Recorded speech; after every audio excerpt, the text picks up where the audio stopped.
Bonjour à tous, vous tous qui nous suivez depuis un certain temps, à tous les nouveaux abonnés, ça fait plaisir.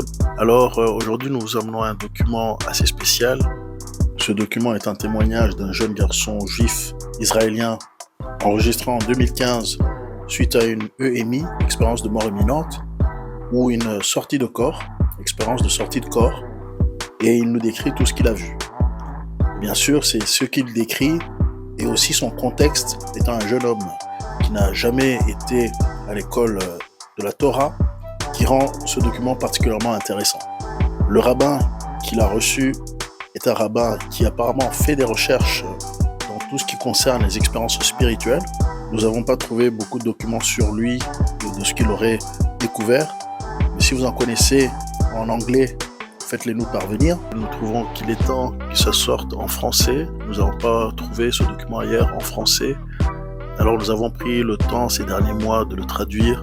Il faut savoir que nous avons dû utiliser des instruments de synthèse de voix afin de faire une différence entre le jeune homme qui parle, le rabbin qui parle et le public. Nous espérons que ça va vous plaire. Si vous aimez ce qu'on fait, vous pouvez toujours nous soutenir.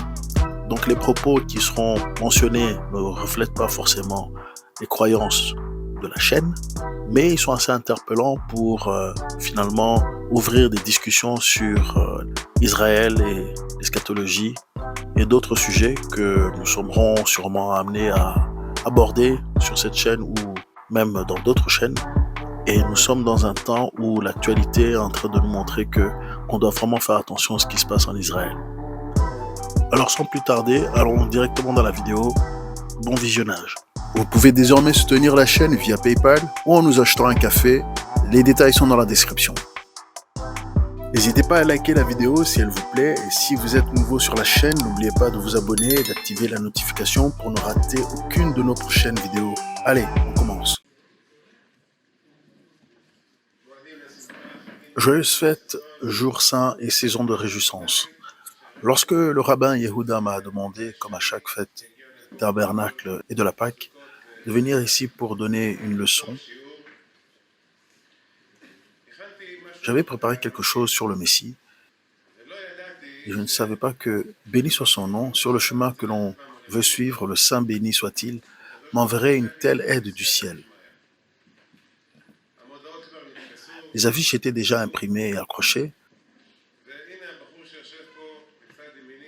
Et voici le jeune homme assis à ma droite, il s'appelle Nathan, il n'est pas de Jérusalem. Je vais commencer par une introduction et dire qu'il a vécu une expérience très difficile et dans un instant, il vous dira ce qu'il a vu et quels sont les messages qu'il a reçus. Ce qui est difficile à comprendre pour les gens, ce qui est difficile à comprendre ici, c'est qu'il n'a que 15 ans. Et quand l'âme quitte le corps, elle peut recevoir d'énormes quantités d'informations en quelques minutes seulement.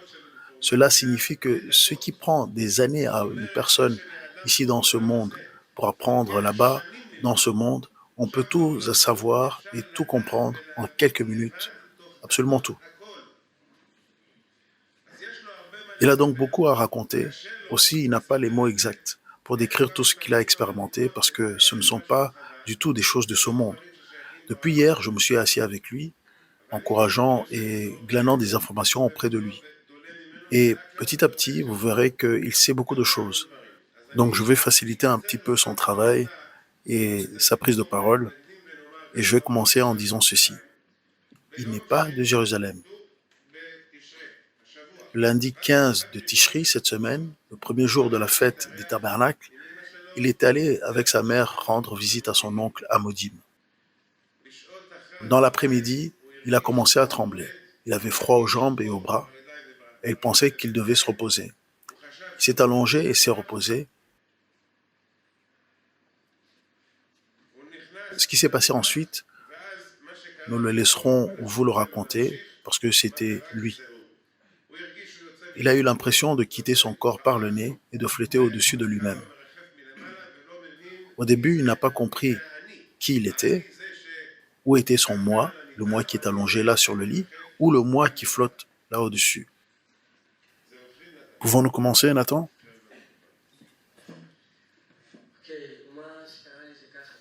Oui, voici ce qui s'est passé. Tout d'abord, j'étais très malade.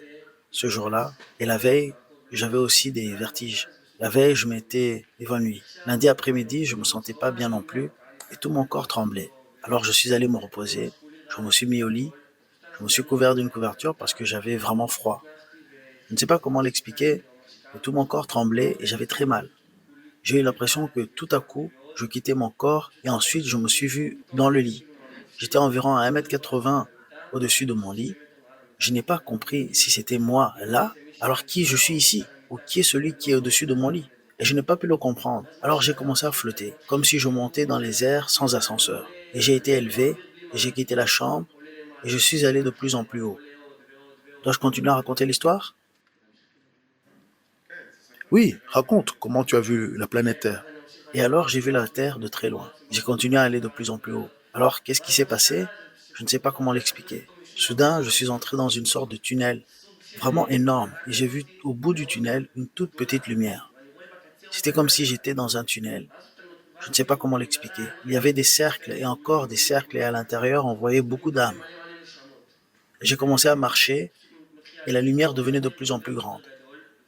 Finalement, on a atteint cette lumière. Et cette lumière, je ne sais pas comment vous l'expliquer, c'était vraiment bon. On se sentait en sécurité et aimé. C'est impossible à expliquer. Est-ce qu'il y a un exemple dans ce monde d'une lumière comme celle-là? Peux-tu comparer la lumière que tu as vue à quoi que ce soit dans ce monde? Non, c'est impossible. Tu ne peux pas l'expliquer. La lumière a simplement parlé avec moi. Elle ne disait pas des mots. C'était comme si tu comprenais ce qu'elle disait. Elle te pose des questions. Elle m'a demandé si je voulais mourir. Je comprenais que si je traversais la ligne de la lumière, alors je ne pourrais pas revenir en arrière. J'ai répondu que je ne savais pas. Je n'avais aucune idée de ce qu'il fallait faire. Je ne savais pas. Et puis ce qui s'est passé, c'est que je me suis éloigné de là. Et soudain, je suis entré dans une salle immense, énorme, gigantesque. Et il y avait beaucoup, beaucoup de gens. Et tous les gens étaient habillés avec des beaux vêtements. Ils étaient très, très bien habillés. Et puis je me suis vu, et je portais des vêtements déchirés, tachés de sang. J'ai eu très honte. Et tous les gens étaient là pour moi. Et ils étaient heureux. Et ils m'ont applaudi et tout. Et je suis entré dans la salle et j'ai vu le rabbin Joseph. Et il m'a serré la main. Je l'ai vu là. Et j'ai vu beaucoup d'autres personnes que je connaissais qui sont mortes. Aussi beaucoup, beaucoup de personnes que je ne connaissais pas. Donc j'étais dans cette grande salle. Et ce qui m'est arrivé, c'est que je suis rentré à l'intérieur et il y avait un podium très haut. Et sur ce podium, il y avait trois lumières. Il y avait une lumière très haute qui était au milieu et sur le côté droit, il y avait une petite lumière et sur le côté gauche, il y avait aussi une petite lumière.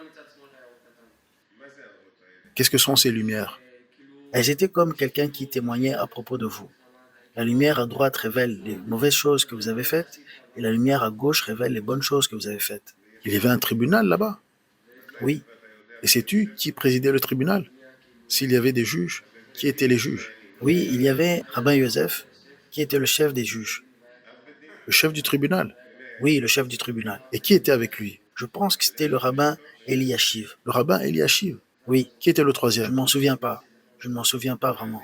Et puis, il y avait les bonnes choses et les mauvaises choses. Oui, il y avait les deux petites lumières. Du côté droit, vous aviez les mauvaises choses et du côté gauche, vous aviez les bonnes choses. Vous voyez juste cette sorte de lumière et vous savez ce que c'est. Vous savez ce que c'est cette lumière. Tu le savais toi-même sans qu'on te le dise. Oui, vous savez ce que c'est cette chose. Et puis, soudainement, tout est devenu silencieux dans la salle. Toutes les centaines de personnes étaient soudainement totalement silencieuses. Et puis, la mauvaise lumière a commencé à révéler toutes les mauvaises choses que j'avais faites dans ma vie. Et ils sont stricts là-bas, sur chaque petite chose que vous faites dans votre vie. Ils vous montreront tout cela. Ils m'ont parlé de chaque seconde de ma vie. Pourquoi tu dis telle chose et telle chose? Pourquoi tu fais ceci et cela? Et pourquoi ceci et pourquoi cela? Les péchés? Ouais, Et quand on te disait cela, comment te sentais-tu? tu te sens honteux. C'était un énorme embarras, quelque chose qui ne peut pas être expliqué. Parce que tous les gens te regardent et ils te montrent ta vie. C'est vraiment, vraiment embarrassant. Ils vous montrent les mauvaises choses que vous avez faites. Pourquoi avez-vous fait ceci? Pourquoi avez-vous fait cela? Jusqu'à quand vous montre-t-il? Jusqu'au moment où vous avez quitté votre corps. Tout, Tout, dans votre vie entière, chaque seconde, chaque action, chaque action. même le lavage des mains, tout, Pas seulement les bonnes actions et les péchés. Ils vous montrent chaque seconde de votre vie. ce que vous en avez fait. Oui, exactement. Et donc, il me dit toutes les mauvaises choses que j'ai fait, tout. Et puis il a fini de parler et la bonne voix a commencé, discutant de toutes les bonnes choses qui ont été faites. Et puis vous ne comprenez pas combien de récompenses vous recevez pour les petites choses que vous avez faites. Vraiment, les sentiments de honte et tout. depuis le moment où il a dit quelque chose de vraiment, vraiment petit que j'ai fait. Et la petite chose que j'ai faite a été considérée comme énorme. Quand ils ont dit la petite chose que j'ai faite, je me suis senti comme waouh, c'était tellement génial. Bien que j'ai porté le titit ce jour-là. Tellement bien qu'une toute petite chose bouleverse le monde entier. Je ne sais pas comment l'expliquer. Comment sais-tu qu'il y a une récompense pour ceci ou cela?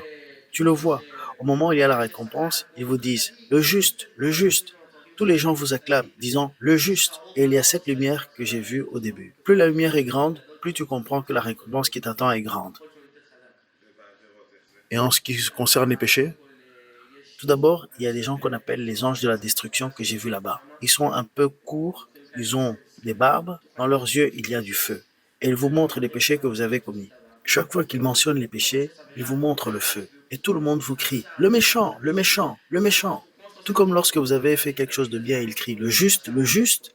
Alors ils crient le méchant, le méchant. À propos de tout, c'est très embarrassant. C'est à propos du bien et du mal. Je ne sais pas comment l'expliquer. Et puis ce qui s'est passé, c'est que les deux personnes m'ont pris. Et avec les ailes, ils m'ont juste pris et m'ont tenu par les bras. Ils n'avaient pas vraiment de bras. J'ai tout vu. J'ai vu quelque chose à l'avant et à l'arrière. Pouvais-tu voir à l'avant et à l'arrière, et aussi sur les côtés? Aussi sur les côtés. Et à ce moment-là, peux-tu voir tout ce qui se passe autour? Oui, je pouvais sentir tout ce qui arrivait à mon corps et ce qui se passait dans le monde. Je savais tout. Mais cela ne m'intéressait pas. Je m'en fichais. Il est possible de savoir, mais ce n'est pas intéressant. Ce n'est pas intéressant. Et ce qui s'est passé, c'est que ces gens m'ont simplement emmené. Je ne sais pas comment l'expliquer. Ils m'ont amené à une salle inférieure. C'était dans une sorte de salle. Et ils m'ont amené dans la salle en dessous. Maintenant, dans la salle où j'étais, c'était un endroit appelé le jardin d'Éden inférieur. Et puis ils m'ont soudainement montré un portail. Et ils ont ouvert le portail et il y avait deux personnes. Et j'avais vu des gens qui étudiaient la Torah et j'ai vu la lumière là. Et c'était juste quelque chose de vraiment énorme, vraiment beau. La lumière que j'ai vue au début n'était rien comparé à cette lumière-là. Rien, rien du tout. C'était quelque chose de bon. Je pense qu'il y avait des niveaux plus élevés que celui-là. Peux-tu décrire ce que c'était? Ce n'est pas possible. C'est quelque chose de bon, quelque chose de beau. Tu veux juste rester là avec eux et étudier la Torah avec eux. Juste rester là dans cet endroit et ne jamais partir. Qu'est-ce que tu vois? Qu'est-ce que tu entends? Qu'est-ce que tu sens? Tu sens une bonne odeur, tout comme les bonnes odeurs ici. C'est juste que vous ne pouvez pas décrire dans ce monde quelle est cette bonne odeur que vous sentez. Et tu vois la lumière et tu veux juste rester là pour toujours, pour toujours. Tu n'as pas de choses là-bas comme nous en avons ici, des choses matérielles et des choses comme ça. Tout est spirituel. Et c'est quelque chose de bon, de beau, de merveilleux. C'est un sentiment, chaque sentiment est un sentiment bon et merveilleux. Et tu comprends que ce n'est que l'entrée du jardin d'Éden. J'ai senti que ce n'était que l'entrée. Oui, il y avait aussi l'intérieur. Et il y avait aussi des niveaux plus élevés. C'était le niveau le plus bas. On l'appelait le jardin d'Éden inférieur. Alors il y a aussi l'autre côté qu'ils vous ont montré. Oui, il y a aussi l'autre côté. Dieu a créé l'un en face de l'autre. Et puis ils m'ont amené les deux personnes dont je vous ai parlé. Rappelez-vous que je vous ai dit qu'il y avait ces anges de la destruction avec ces barbes. Je vais vous dire à quoi ils ressemblent. Tout d'abord, ils sont habillés tout en noir. Ils ont de longues, longues barbes. Dans leurs yeux, il y a du feu. Ces gens avec les ailes ont d'abord voulu m'emmener dans le jardin d'Éden inférieur. Puis, ces anges de la destruction ont dit non, pas si vite. Tu ne peux pas. Nous voulons t'emmener ailleurs. Maintenant, ces deux personnes m'ont emmené. Les anges de la destruction m'ont amené. Et puis ils m'ont amené dans un endroit avec une balance. Des balances énormes. Une balance énorme. Ils m'ont montré mes péchés et mes bonnes actions. Chaque chose. Comme je vous l'ai dit avant. Les plus petites bonnes actions renversent des mondes entiers. Vraiment, tu reçois une récompense énorme. Quand tu fais une bonne chose, c'est quelque chose de vraiment, vraiment gigantesque. Quelque chose d'énorme. C'est tout. Aussi, un péché, le plus petit des péchés, est aussi quelque chose de vraiment, vraiment grand. Ça ne vaut pas la peine. Ça ne vaut pas la peine du tout de pécher. Les plus petits? Oui, les plus petits. Les plus petits péchés ne sont vraiment pas bons. Et puis ils m'ont mis mes bonnes actions sur la balance comme ça. Et c'était énorme. Tu vois les bonnes actions ici et les péchés là. Et ils les mettent sur la balance et tu les vois, vraiment. Ici, les bonnes actions, là, ce sont les péchés. Et puis là, ils te montrent le total. Le plus gros au début, c'était les péchés les plus gros. Et à la fin, j'ai vu qu'il y avait plus de bonnes actions et j'étais vraiment content. Tu as eu de la chance parce que tu avais moins de 20 ans. Oui, après, ils m'ont dit, si tu es là-haut, plus de 3 heures, tu ne peux pas redescendre. Et j'ai eu l'impression d'être là depuis des années. Mais ils m'ont dit que je n'étais resté là-haut que quelques minutes. Et c'était en fait vrai. Après que je sois redescendu, j'ai vu que cela n'a duré que 15 minutes. Et ils m'ont dit qu'après 3 heures, on ne pouvait plus redescendre. Parle-leur un peu de l'enfer. De l'enfer? D'accord. Pas beaucoup, juste un peu. D'accord. Au début, je vous ai dit que j'étais allé de plus en plus haut et que tout le temps que j'ai passé dans ce monde, j'ai vu des milliers d'autres choses que je ne peux pas vous expliquer. J'ai vu des millions de choses. Je ne peux pas tout expliquer, mais beaucoup. Alors quand j'étais là-haut, j'ai aussi entendu des choses très très effrayantes. J'ai entendu, j'ai vu aussi, quand je suis monté, j'ai entendu des cris terribles. Vous ne pouvez pas vous imaginer. Dans les péchés que vous faites, ces péchés finissent là et vous irez là-bas. Et ça ne vaut pas la peine. Croyez-moi. Vous ne pouvez pas vous imaginer ce que j'ai vu là.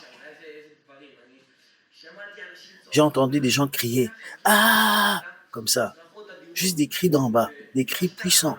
Et ce que je pensais, ce que j'ai ressenti à ce moment-là, c'est qu'en enfer, il y a plusieurs endroits. C'est ce que j'ai compris. J'ai compris qu'il y a plusieurs endroits. J'ai aussi compris ce que tu ressens dans chaque endroit. Dans chaque endroit, la sensation est de plus en plus mauvaise. Maintenant, tu ressens ce que tu ressens dans chaque endroit. C'était très effrayant, parce que chaque endroit est très effrayant. Tu te sens et tu sens l'endroit. Tu sais ce qu'on y ressent. Sais-tu comment s'appellent ces endroits? Oui, je me souviens de certains d'entre eux. Te souviens-tu de là-bas? Oui, je m'en souviens. Je me souviens de là-bas. Comment ils s'appelaient? Peux-tu nous donner des noms? Je me souviens d'un endroit qui s'appelait l'ombre de la mort. C'était un endroit qui n'était pas du tout bon. Je me souviens d'un autre endroit qui s'appelait la fosse. Je voyais juste des pièces et des pièces comme des salles de classe. Et de ces pièces sortait du feu. Du feu en jaillissait. Je ne sais pas comment l'expliquer. Quelque chose d'effrayant.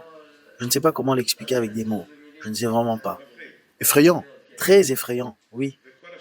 Et tous ces noms, tu les connais pour y avoir été? Je les connais pour y avoir été. Tu les connais de toi-même? Je les connais par moi-même. Et je savais aussi quelles personnes étaient là. Et je savais depuis combien de temps elles étaient là. Et je savais à quoi ressemblaient ces endroits. Et je savais ce que l'on ressentait en y étant. Et ce n'était pas du tout plaisant. Qu'y avait-il d'autre? Qu'ai-je vu d'autre? J'ai vu un endroit comme... J'ai juste vu l'univers. J'ai vu beaucoup, beaucoup d'âmes errant dans l'univers. Beaucoup, beaucoup d'âmes errant dans l'univers. Quelles âmes? Qu'est-ce que tu as vu? Qu'est-ce que tu veux dire que tu as vu une âme? Je ne sais pas vraiment comment l'expliquer. L'âme est une sorte de vent. Il n'y a pas de bras ou de jambes. Vous regardez quelqu'un et il n'a pas de yeux ou de bouche. Il a une voix. Tu sais qui est la personne et tu peux lui parler. Tu ne vois pas de corps, une personne ou un visage. Rien. Mais vous savez qui est cette personne. Tu sais qui il est. Et tu peux lui parler et tu entends sa voix et tu sais tout à son sujet. As-tu demandé pourquoi tu es allé là-bas? Quoi? As-tu demandé pourquoi tu es allé là-bas? Quoi? As-tu demandé pourquoi tu es allé là-bas? Oui. Ils m'ont dit ça. Ils m'ont dit tout d'abord que chaque petite chose que tu obtiens dans la vie, chaque petite bosse, la plus petite blessure, tout vient du ciel. Tout vient du ciel. Alors ils m'ont dit aussi que parce que je devais aller là-bas, je suis allé là-bas. Je devais aller là-bas. D'accord. Revenons à cette visite. Appelons-la une visite. Après qu'il t'ait montré qu'il y a le jardin d'Éden, et après qu'il t'ait montré qu'il y a l'enfer, qu'il y a une énorme récompense pour les bonnes actions, Une énorme récompense pour les bonnes actions. et la punition sévère pour les péchés. Oui, pour les très petits péchés. Maintenant quoi? Il te renvoie là où? En bref, il t'a enseigné quelque chose comme choisir. Oui, choisir. Et tu as choisi. Tu choisis. Oui, c'est évident que tu vas choisir entre le bon et le mauvais et le bien ou le mal. Et il y a des cas où tu ne peux pas choisir. Il y a des cas où tu as fait des péchés et ils ont fini tous les... Mais chaque homme dans ce monde a un choix. Oui, mais... Et s'il fait une bonne action, il obtient une très grande récompense. Et s'il a péché, à Dieu ne plaise, il reçoit une grande punition pour ça. Oui, Et c'est selon le choix de la personne. mais quand vous êtes là-haut, vous n'avez pas le choix. Il n'y a plus de choix. Dans la mort, nous sommes libres. Car une fois qu'un homme meurt, il est libre de ses bonnes actions. Ce que vous avez fait, vous l'avez fait. Et vous ne pouvez plus rien réparer. Laissez-moi vous dire ce que j'ai vu après cela. Ils m'ont demandé si je voulais rester là ou non. Je leur ai dit, après 3 heures, je ne peux pas rester. On t'entend pas. Oui, désolé. Vous m'entendez maintenant? A-t-il eu une expérience agréable? Oui, à la fois agréable et moins agréable. Il ne veut pas se souvenir des choses qui n'étaient pas très bonnes. Oui, je ne veux pas me souvenir. Il a décidé qu'il était repentant. Et il sait qu'après 120 ans, quand il retournera, il ira dans le jardin d'Éden. Oui. Peux-tu leur raconter un peu comment on t'a crié dessus? Quand ils m'ont crié dessus? Oui. Crié à propos de quoi? À propos du titite. Ah, quelle titite. À propos de ton père. Ah, oui, et puis ils m'ont dit qu'il y a des choses que je dois arranger, comme porter mon titit. C'est quelque chose, test, test. Et ils m'ont dit,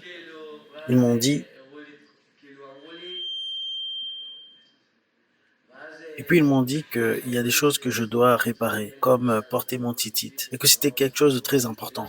Quand j'étais là, j'ai compris à quel point porter le titit est énorme. Ça apporte vraiment une énorme récompense. Je vous le dis, la bénédiction que tu fais est une énorme récompense, gigantesque. Tu transformes des mondes là-bas. C'est waouh, c'est énorme. Vous vous souvenez que je vous ai dit qu'ils ont dit que je pouvais rester là-haut jusqu'à 3 heures au maximum. Donc au début, au moment où j'ai vu le jardin, j'ai dit que je voulais rester ici. Mais après, ils m'ont montré l'autre côté et tout ça. Ils m'ont demandé si je voulais rester. J'ai dit que je préférais redescendre. Pourquoi? Parce que si je redescendais, je pourrais pêcher davantage, mais en faisant plus de bonnes actions, je gagnerais plus de récompenses, plus que tout. Je pourrais gagner une plus grande récompense et faire plus de bonnes actions, atteindre un niveau encore plus élevé. Alors pourquoi voudrais-je rester ici et ne pas faire cela? Alors j'ai dit que je préférais redescendre et ils m'ont renvoyé en bas. Est-ce qu'ils t'ont dit pourquoi tu es monté là-haut? Pourquoi? Ils m'ont dit que j'étais là parce que j'avais du mérite. Un mérite de tes ancêtres, de ton père, de ton grand-père, Je suis désolé, quoi? de ton père, de ton grand-père? Oui, c'est ce qu'ils m'ont dit. Ils m'ont dit que j'avais un mérite. Je ne suis pas arrivé là au hasard. C'est ce qu'ils m'ont dit. Est-ce que tu portais ton tizit? Quoi? Avant ça, je le portais à peine. Et maintenant? Maintenant, oui, je le porte. Maintenant, il a son titit. Loué soit le nom de Dieu.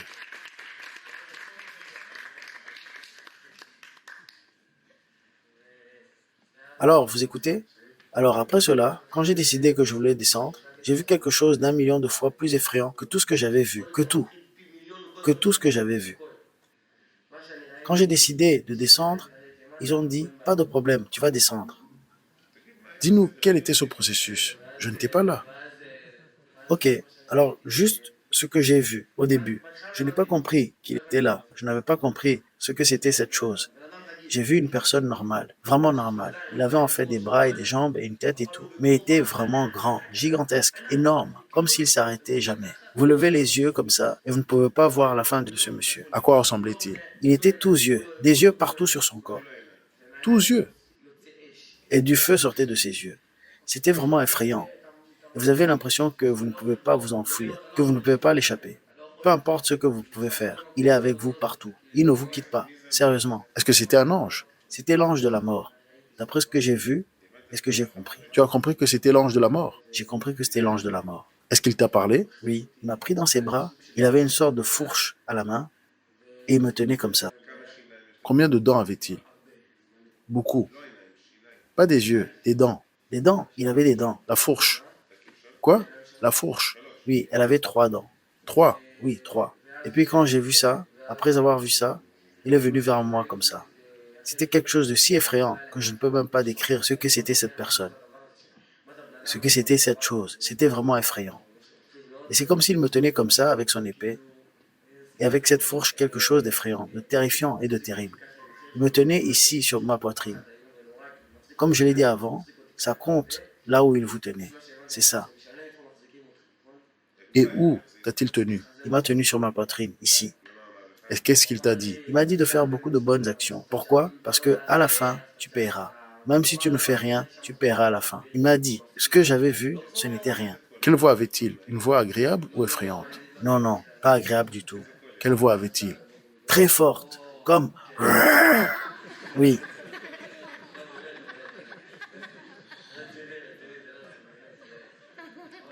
Non, vraiment, c'est sérieux. Ce n'est pas une blague, mais quelque chose d'effrayant. Je vous le dis comme si c'était bien, mais c'était super effrayant.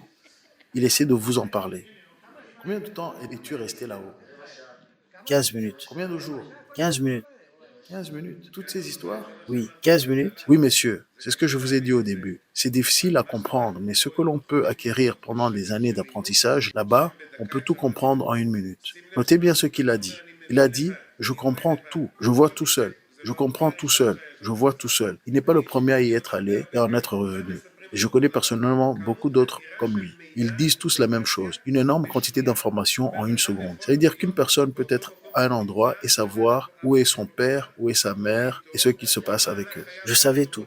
chaque événement de sa vie passé devant ses yeux. Et c'est juste le monde de la vérité. Dans le monde de la vérité, tout est révélé. Il n'y a rien de caché. L'âme peut recevoir. Il n'y a pas de limite à ce qu'elle peut recevoir. Nous sommes ici dans ce monde et nous sommes limités à ce que nous pouvons recevoir. Mais là, il n'y a pas de limite. L'âme n'est pas limitée. Donc une personne peut en quelques minutes apprendre des informations et tout ce qui s'y passe, tout en 1 ou 2 minutes. 15 minutes, c'est beaucoup de temps. Oui, c'est beaucoup de temps. En termes de là-bas, 15 minutes, c'est énormément de temps. Nous savons également que Rabbin Isaac Luria, que sa mémoire nous protège, a dit que pendant le troisième repas du sabbat, il s'assoupissait pendant 1 minute ou 2. Et lorsqu'on lui demandait, Rabbin, où étiez-vous? Il répondait que j'étais là-haut, que j'ai entendu de nouvelles interprétations de la Torah. Alors, dis-nous-en quelques-unes de ces interprétations. Il ajoutait ensuite que seulement si vous aviez 70 ans à passer pour que je vous explique ces 2 minutes. Oui, j'ai vu beaucoup de choses. Cela signifie qu'il n'y a pas besoin d'explication là-bas. Il n'y a pas de cours. Quelqu'un vient, vous enseigne et vous faites passer un test ici. Et si vous ne comprenez pas, vous pouvez passer le test à nouveau. Mais cela n'arrive pas là-bas. C'est juste que vous arrivez là et vous connaissez la vérité par vous-même, instantanément. Est-ce qu'il y a du temps là-bas ou il n'y a pas de temps? Il n'y a pas de temps. C'est une dimension au-delà du temps. Il dit 15 minutes. C'est son concept. Là-bas, c'est un monde d'éternité. Il a dit que l'endroit où ils l'ont attrapé avait de l'importance. Quoi? Il a dit que l'endroit où ils l'ont attrapé avait de l'importance. Pourquoi t'a-t-il tenu par la poitrine? Ce n'est pas bon. Ah, dans la poitrine, ce n'est pas bien. Voudrais-tu retourner là-haut pour une autre visite? Cela dépend des endroits. Cela dépend des endroits, mais certains endroits, oui. Voudrais-tu refaire les mêmes visites? Voudrais-tu refaire la même chose? Il ne veut que les bonnes choses. Il ne veut pas se souvenir des mauvaises choses. Tu ne conseillerais à personne d'aller là-haut, d'aller visiter là-haut? Je conseillerais à personne d'y aller. Ou alors je conseillerais que pour les bonnes choses. Il nous conseille d'apprendre la Torah, d'accomplir de bonnes actions. La récompense est grande. Et de cette façon, l'homme ne souffrira pas là-haut. Il recevra une grande récompense. Et il a dit encore, il a répété et il a souligné que ceux qui l'ont montré, c'est qu'il y a des portes du jardin d'Éden. Ce n'était que Le début.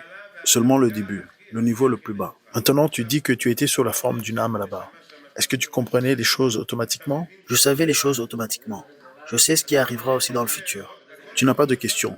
Tout est clair pour toi. Et tu sais, lorsque tu arrives à un endroit, tu sais déjà quoi et qui est là-bas. Tu vois une âme et tu sais qui était cette personne dans la vie. Tu vois une âme en enfer et tu sais ce qu'elle a fait et comment elle se sent. Tu n'as pas besoin de demander. Tu sais tout seul. Et je sais aussi ce qui arrivera dans le futur. Allons-y à cette heure-là où ils ouvrent le jardin d'Éden. Quand ils ouvrent le jardin d'Éden, qu'est-ce que tu as compris? Ce qu'il y aura dans le futur. Excuse-moi. Un moment. Les questions à la fin. Ok, non. Ne réponds pas. Quand ils ouvrent le jardin d'Éden, alors il nous a expliqué que c'était le niveau le plus bas de tous les niveaux. Et tu as vu des gens assis et étudiant la Torah? Oui, Peux-tu nous dire qui étaient ces gens?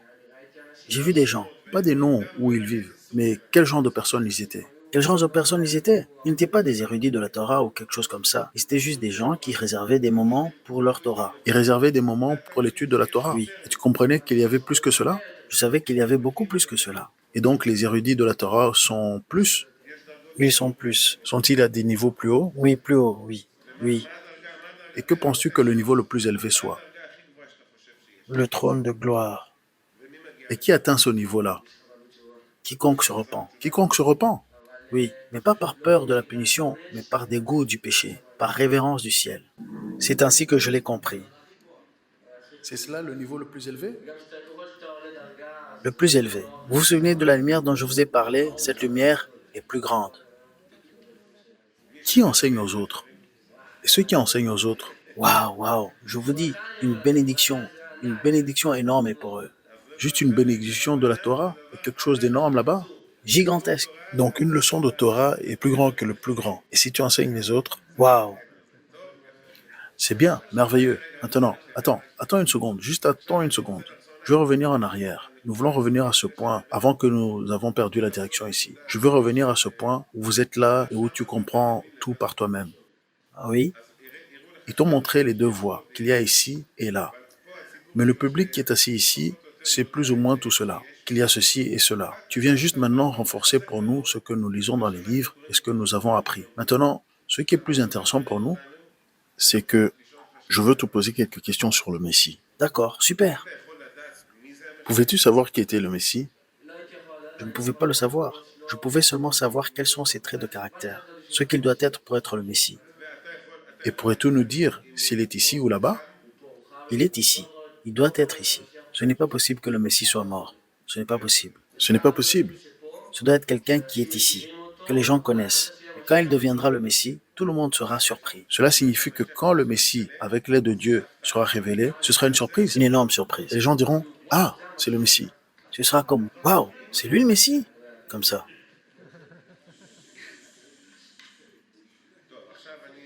Bien. Maintenant, je veux revenir à quelque chose d'autre. Tu dis que tu pouvais savoir ce qui allait se passer dans le monde.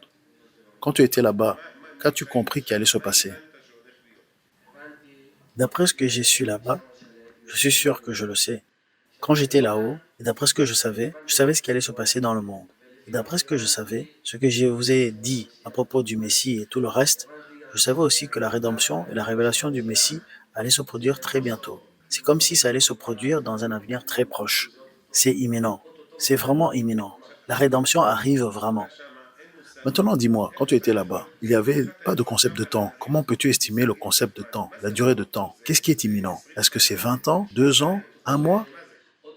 Imminent, c'est juste comme dans les mois à venir. Dans les mois à venir, ok. Dans les mois à venir, ok. Maintenant, sais-tu aussi ce qui va se passer? Oui, je sais ce qui va se passer. Et tu le sais de là-bas? Oui, seulement de là-bas. Tout ce que je sais est seulement de là-bas. Et où nous tenons-nous en ce moment-ci? Où nous nous tenons en ce moment-ci, dans une période qui n'est pas vraiment bonne. Je peux vous dire que la rédemption est très proche. Et qu'est-ce qui se passera pendant cette rédemption? De très mauvaises choses vont se produire, mais cela dépend de qui, pour autant que je sache. Est-il certain que la rédemption se produira dans les mois à venir? Il est certain qu'elle aura lieu dans les mois à venir.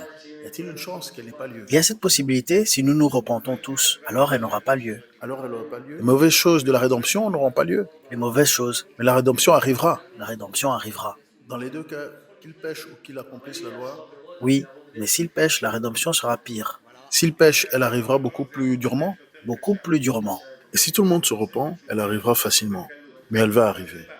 Elle arrivera quoi qu'il arrive. Maintenant, d'après ce que tu sais là-bas, ce que tu as vu là-bas, comment ça va se passer? D'après ce que je savais là-bas, notre situation n'est pas du tout bonne. Je dis bien pas bonne. Qu'est-ce qui va se passer? Ce qu'il va avoir lieu, une très grande guerre. Et tout le monde entier sera dans cette guerre. D'après ce que j'ai appris, le monde entier sera dans cette guerre. Tous les gentils, tous les Arabes, tout le monde sera contre Israël. Et nous nous battrons dans cette guerre. Comment ça va se passer? Ça sera commencé par quelqu'un qui s'appelle Gog. D'après ce que je sais, de là-bas, là-haut. Il s'appelle Gog. Oui, Et sais-tu qui est ce Gog? je suis sûr que je sais qui c'est. Qui est-ce? Obama, le président Obama. Il commencera Gog et Magog. Il sera celui qui commencera cette guerre. Il amènera toute son armée. Il commencera la guerre ici. Et il se battra contre nous. Il se battra contre nous. Au début, tout le monde voudra juste Israël, Jérusalem. Tout le monde voudra Jérusalem. Jérusalem. Oui, Jérusalem. Oui, tout le monde la voudra. Le monde entier. Ils ne se soucieront pas de nous. Ils voudront juste Jérusalem. Tout le monde se battra les uns contre les autres parce qu'ils la veulent. Ça durera combien de temps? Pas longtemps du tout. Combien de temps cela va-t-il durer? Toutes ces mauvaises choses prendront 2 semaines. Toutes les mauvaises choses pendant 2 semaines. Que se passera-t-il pendant ces 2 semaines? Quelles sont les mauvaises choses? Pendant ces 2 semaines, quelles sont les mauvaises choses?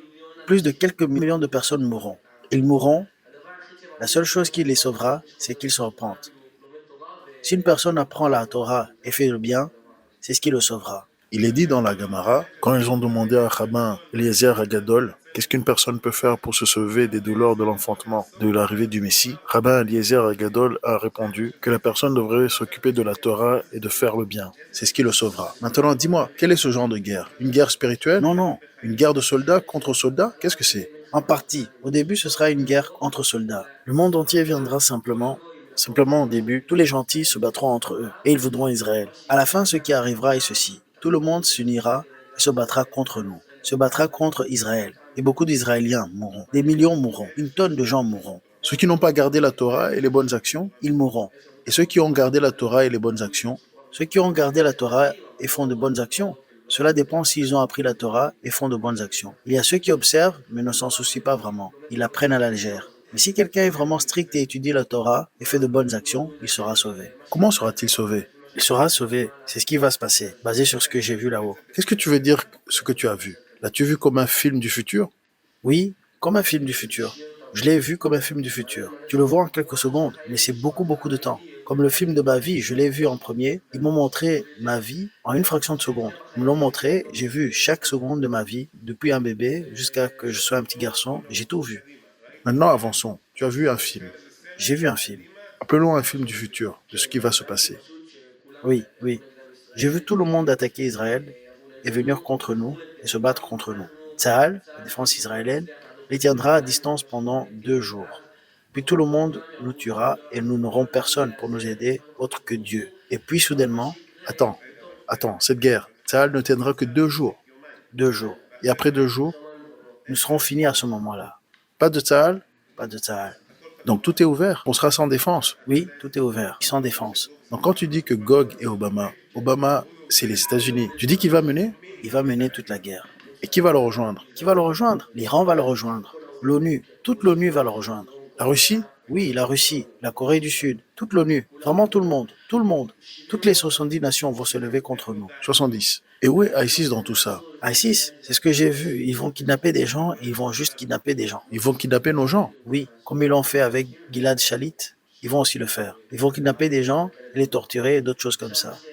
Pour l'instant, c'est ce que j'ai également vu, c'est que le mont des Oliviers, à côté de Jérusalem, pour ceux qui ont le mérite d'être sauvés, cette montagne sera fondue en deux. Et lorsque la montagne se fondra, à cette même seconde, le Messie sera révélé à tout le monde. Tout le monde verra que c'est le Messie. Nous saurons que c'est le Messie. Le voici révélé à tous. Il se tiendra à l'entrée du mont des Oliviers. Il dira qui peut entrer et qui ne peut pas entrer. Quiconque n'est pas sauvé restera dehors et mourra. Et quiconque est digne sera sauvé. Chacun devra savoir de quoi il est sauvé. Donc la montagne s'ouvre. Et aussi, Maintenant, elle s'ouvre. oui, elle se divise en deux. Quelque chose comme un tremblement de terre, Non, non, une bombe nucléaire. non, Quoi? non, elle se lèvera. Vous savez comment sur le mont des Oliviers il y a des tombes, n'est-ce pas? Alors 2 morts sortiront, 2 morts reviendront à la vie, un ici et un là. Elle se divisera en deux. C'est comme ça que ça va se passer. Et ce que j'ai vu, c'est que le Messie est quelqu'un qui ne peut pas pécher, quelqu'un qui n'a pas de péché, quelqu'un qui n'a jamais péché. C'est quelqu'un qui s'est repenti, oui, il n'a jamais péché, il n'a jamais commis de péché, il est sans péché, il n'a pas commis un seul péché. Ce n'est pas possible que le Messie soit quelqu'un qui ait péché. Il peut s'agir de quelqu'un que nous connaissons très bien, que beaucoup de gens connaissent, d'après ce que je savais. Mais tout le monde sera très très surpris d'apprendre qui est le Messie. En outre, ce Messie, je veux dire le Messie, se battra contre Obama. Et pas seulement ça, il le tuera et l'enterrera en Israël. Et j'ai vu cela. Il sera enterré en Israël. Oui, il sera enterré en Israël. Et j'ai vu que lorsque le mont des Oliviers se séparera en deux, le Messie se tiendra à l'ouverture, mais ne se souciera pas de savoir qui est religieux, qui a une barbe. Il voit la sainteté d'une personne. Il sentira chaque personne. Il sentira si quelqu'un est saint, s'il est pur, s'il fait des bonnes actions, s'il marche bien, pour voir s'il a une véritable crainte du ciel. Et pas seulement la peur de la punition et d'autres choses de son genre. Il ne dira pas, tu es là, et tu as un chapeau, tu peux entrer. Ce n'est pas comme ça. Il aura le pouvoir de sentir ce qu'il y a vraiment à l'intérieur de chaque personne. Attends, je te demande encore une fois. Tu sais tout ça de là-haut? Je sais tout ça de là-haut. Il y a une semaine, tu ne savais rien de tout ça. Je ne savais pas ces choses. Je ne savais pas. Je n'en avais aucune idée. Rien, rien. Où a-t-il étudié? Non, il n'a pas étudié. Il n'est pas un étudiant d'école judaïque. Il n'a jamais appris. Attendez une seconde. Une seconde. Je veux juste dire quelque chose ici. Regardez ce qu'il dit. Et regardez ce qu'il dit que Gog et Obama tombera ici en Israël. Et Dieu donnera à Obama une tombe ici en Israël.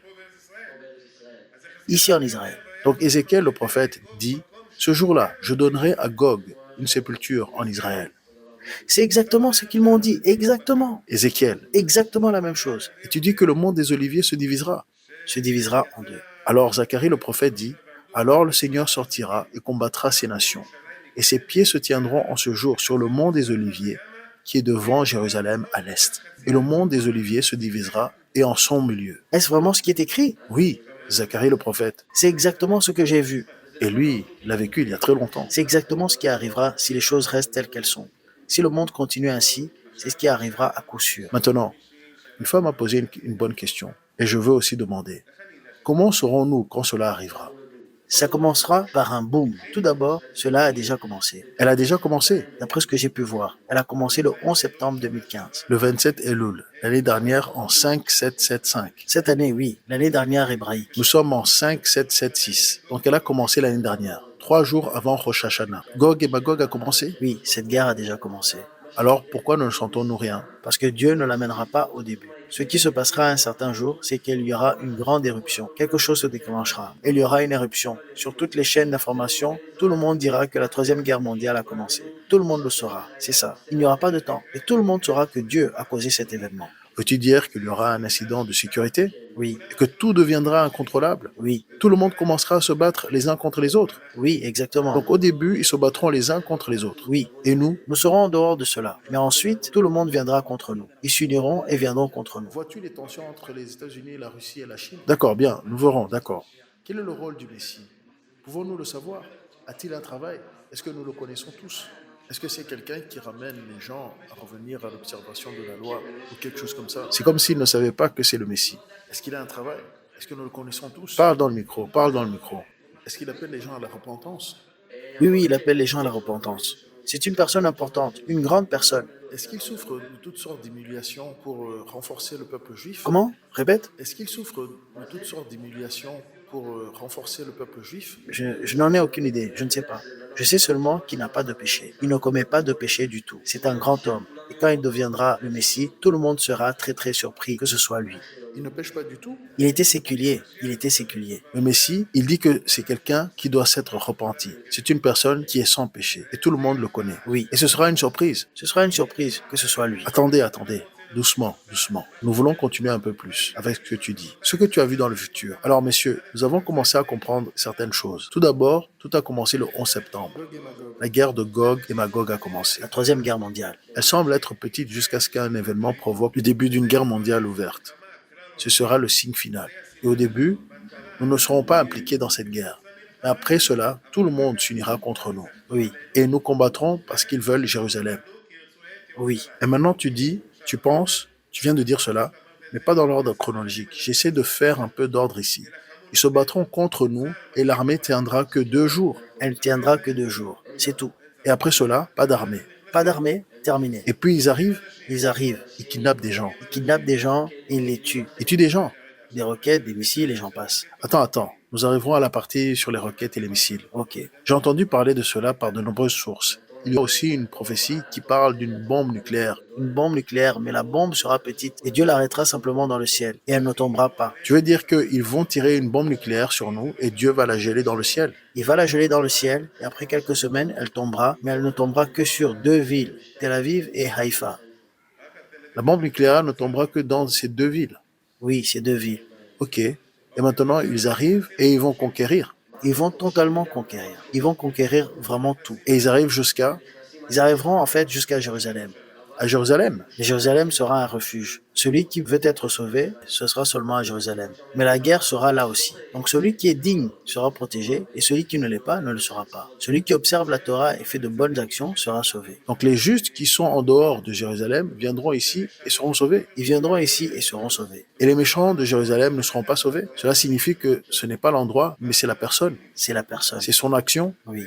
Et ensuite, le monde des Oliviers se divise. Ils se divisent en 2. Et le Messie se tient là Le Messie se tient là à l'ouverture, oui. et ne juge pas les gens en fonction de leurs vêtements. Il ne juge pas selon les vêtements. Il juge l'intérieur d'une personne. Il sait ce qu'il y a à l'intérieur de chaque personne, leur intérieur et qui ils sont vraiment. Il y a un verset qui dit qu'il jugera à l'odeur. Il sent la crainte de Dieu. Il sait qui vous êtes. Alors il entre. Quand quelqu'un d'autre entre, il y aura un portail de sécurité. Quelque chose comme ça, un portail de sécurité. Après cela, je ne vous ai pas dit ce que j'ai vu sur ce qui se passera.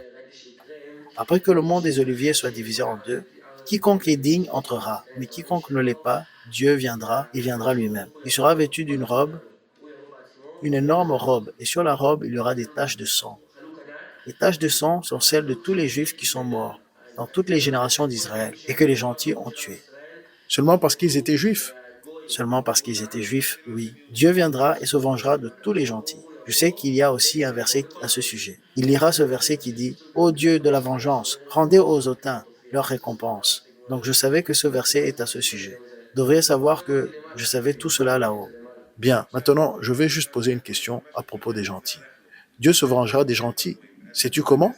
Ce qui se passera, c'est que cela se passera en quelques minutes seulement. Il détruira tout. Je l'ai seulement vu d'en haut.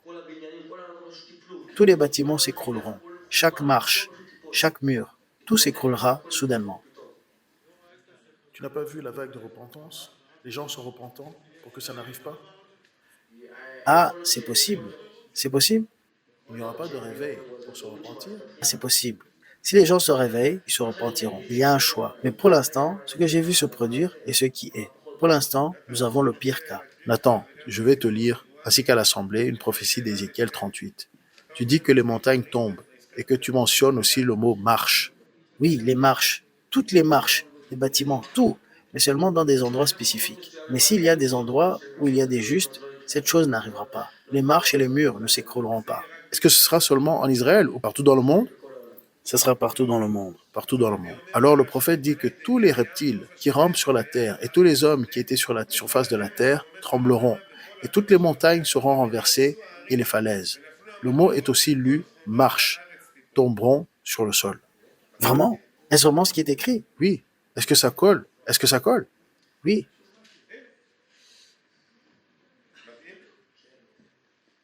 Puis-je poser une question? Oui. Par exemple, à Rosh Hashanah, les gens voient Ouman. Je ne sais pas. À Rabbi Nashma, c'est comme s'il disait, il sauve les âmes et tout ça. Est-ce que cela existe? Comme lorsqu'on dit que le Messie sauvera les gens. Est-ce que le juste sauve les... Comment ça marche? Il sauve les gens. En fait, il est le Messie et il n'est pas le Messie pour rien. Non, non, je dis, par exemple, les gens qui vont à Ouman, le juste, il les sauve. Je ne sais pas ce que vous voulez dire. Non, je pose la question simplement. Quelqu'un voulait que je pose cette question, mais je dis, si quelqu'un va à Ouman, est-ce qu'il est sauvé de péché et tout? Quoi? Quiconque va à Ouman serait sauvé? C'est-à-dire, les justes protégeront-ils les gens quand le Messie viendra? Cela dépend des gens. Tu dis des gens qui prennent la question au sérieux. Oui. La règle générale est la suivante. Peu importe où vous vivez ou où vous allez, la seule chose qui compte, c'est ce que vous faites. Oui, c'est ça. Et après cette guerre, beaucoup de gens mourront. Je ne sais pas exactement vous dire le nombre exact. Le savez-vous? Personne ne le sait. Beaucoup mourront. Des millions de juifs. Le même nombre exact de gentils mourront que le nombre de juifs. Et qui ne mourra pas parmi les gentils sont ceux qui seront dignes, qui ont gardé les 7 lois de Noé, et les juifs qui observent la Torah et les bonnes actions et tout. Et ce ne sera que le début de ce qui se passera. C'est juste comme ça. Alors attends, doucement. Nous avons donc un Gog et Magog qui a déjà commencé. Oui, il a déjà commencé. Nous avons la chute. Ils vont nous conquérir et prendre Jérusalem. Et le mont des Oliviers se fendra. Oui, Celui qui rentre dans le mont des Oliviers est essentiellement protégé. oui, Ça le protège et alors Dieu apparaît et c'est lui qui combat les gentils. oui, Tu dis qu'il vient vêtu d'une robe blanche avec des taches de sang. Et ces taches de sang sont en fait les taches de sang de tous les juifs qui ont été tués uniquement parce qu'ils étaient juifs, au cours de toutes les générations. oui. La destruction du premier temple, la destruction du deuxième temple, l'Inquisition, il n'y a rien qui manque. Il n'y a rien qui manque. Et maintenant, Dieu les venge et il les anéantit. Il les anéantit. Et il fait une tombe pour Obama ici en Israël. Ici en Israël, oui. Ok, maintenant, quelle est la phase suivante? La phase suivante, la rédemption commencera. Mais ce ne sera que le début. Il faudra du temps avant que tout commence. Tout d'abord, il y aura beaucoup de corps. Et il faudra du temps, beaucoup de temps jusqu'à que ils enlèvent tous les corps. Cette lumière dont je vous ai dit qu'elle était là-haut, elle sera ramenée en bas. Et ce sera notre lumière, comme nous pouvons voir la lumière maintenant.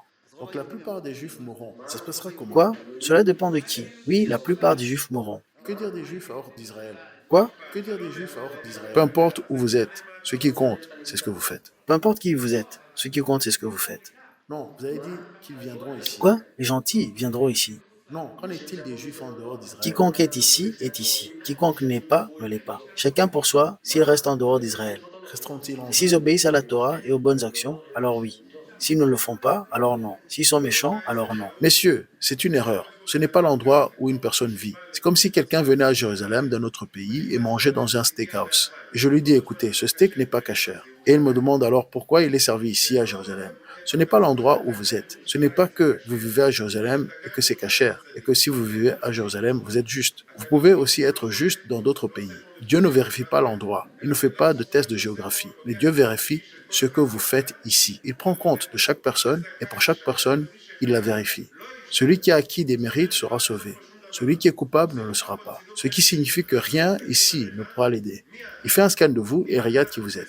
Si vous êtes en accord avec la Torah et les bonnes actions, vous restez, et peu importe où vous êtes. Si vous n'êtes pas en accord, une personne méchante peut être condamnée au Kotel et une personne juste peut être sauvée à New York. Peut-être que Nathan ne s'en souvient pas, mais nous savons que Dieu rassemblera tout le monde et les amènera ici. Et celui qui est digne restera en vie et finira par venir ici. Et celui qui ne l'est pas sera perdu. Le Ramak a également écrit à ce sujet que celui qui a la nuque raide sera perdu. Il ne faut donc pas se fier à un lieu ou à des bijoux ou à quoi que ce soit d'autre d'extérieur.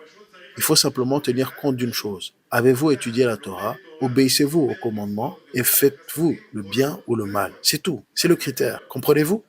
Qu'arrivera-t-il à toutes les tombes sur le mont des Oliviers? Attendez, avançons doucement. Et la résurrection des morts? Une seconde. Une seconde. Ralentissez. Nous voulons mettre de l'ordre ici parce que sinon tout va devenir incontrôlable. Alors Dieu vient ici et combat et élimine tous les gentils. Après cela, ça prendra du temps. Pourquoi? Afin de tout nettoyer. Alors je veux vous montrer un autre verset après que Dieu ait livré la bataille de Gog et Magog. Et il arrivera en ce jour que je donnerai à Gog une place là comme tombeau en Israël. Et ils l'appelleront la vallée de Amen-Gog. La maison d'Israël les enterrera pendant 7 mois afin de purifier le pays. Il faudra du temps pour purifier le pays, car ensuite nous entrerons dans les lois de l'impureté et de la pureté, l'impureté des morts. Et c'est quelque chose que nous n'avons pas l'habitude de traiter aujourd'hui. C'est la lecture de la Torah du Shabbat. Avec l'aide de Dieu, ce sera le cas. Et puis nous devrons alors purifier tout le pays. Oui, purifier tout le pays des corps. Parce que selon les sages, le corps d'un non-juif est également impur. Ici, avec l'aide de Dieu, nous recevrons le Saint-Temple, le Messie et la rédemption complète. Et il faudra donc du temps pour le purifier. Parce que le nombre de soldats qui viendront ici n'est pas celui d'une cellule de terreur. Il ne s'agit pas d'un affrontement avec des terroristes. D'après ce que je comprends et d'après ce que tu nous dis, il s'agit de quelque chose de très énorme.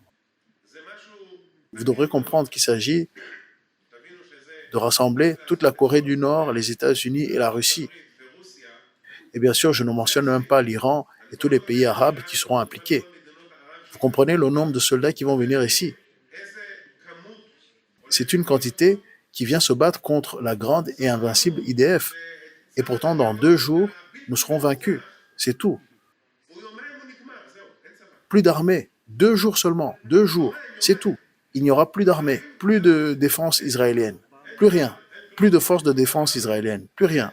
Il n'y aura plus rien. Et pour eux, c'est comme juste une course matinale et ce sera fini.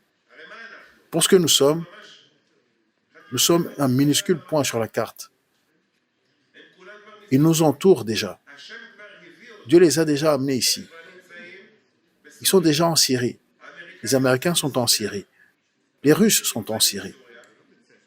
Tout le monde est là-bas. Et quand cela se retournera contre nous, Dieu nous en préserve, ils n'auront aucun problème à former une coalition contre nous. Vous souvenez-vous quand 150 citoyens syriens ont traversé la frontière, depuis la frontière syrienne, et sont entrés dans le pays, que personne ne les a remarqués? Et avant qu'ils ne les remarquent et les poursuivent et les expulsent, l'un d'entre eux avait déjà atteint Tel Aviv sans une arme. 150 civils ont franchi la frontière et personne ne l'a remarqué. Imaginez s'il s'agissait d'1 million, de 2 millions de soldats. Plus que cela. Ils couvriront l'ensemble du pays. Ils descendront ici autour de Jérusalem. Juste les soldats avec leurs armes personnelles, leur équipement personnel. Tout autour sera une forêt de soldats. Tout autour d'ici. Une seule chose nous sauvera, la Torah et les actes de bonté. C'est ce qui nous sauvera. Le prophète dit que le mont des Oliviers se fendra et que nous y courons. Nous courons. Nous allons courir. Soudainement, nous pourrons courir très bien.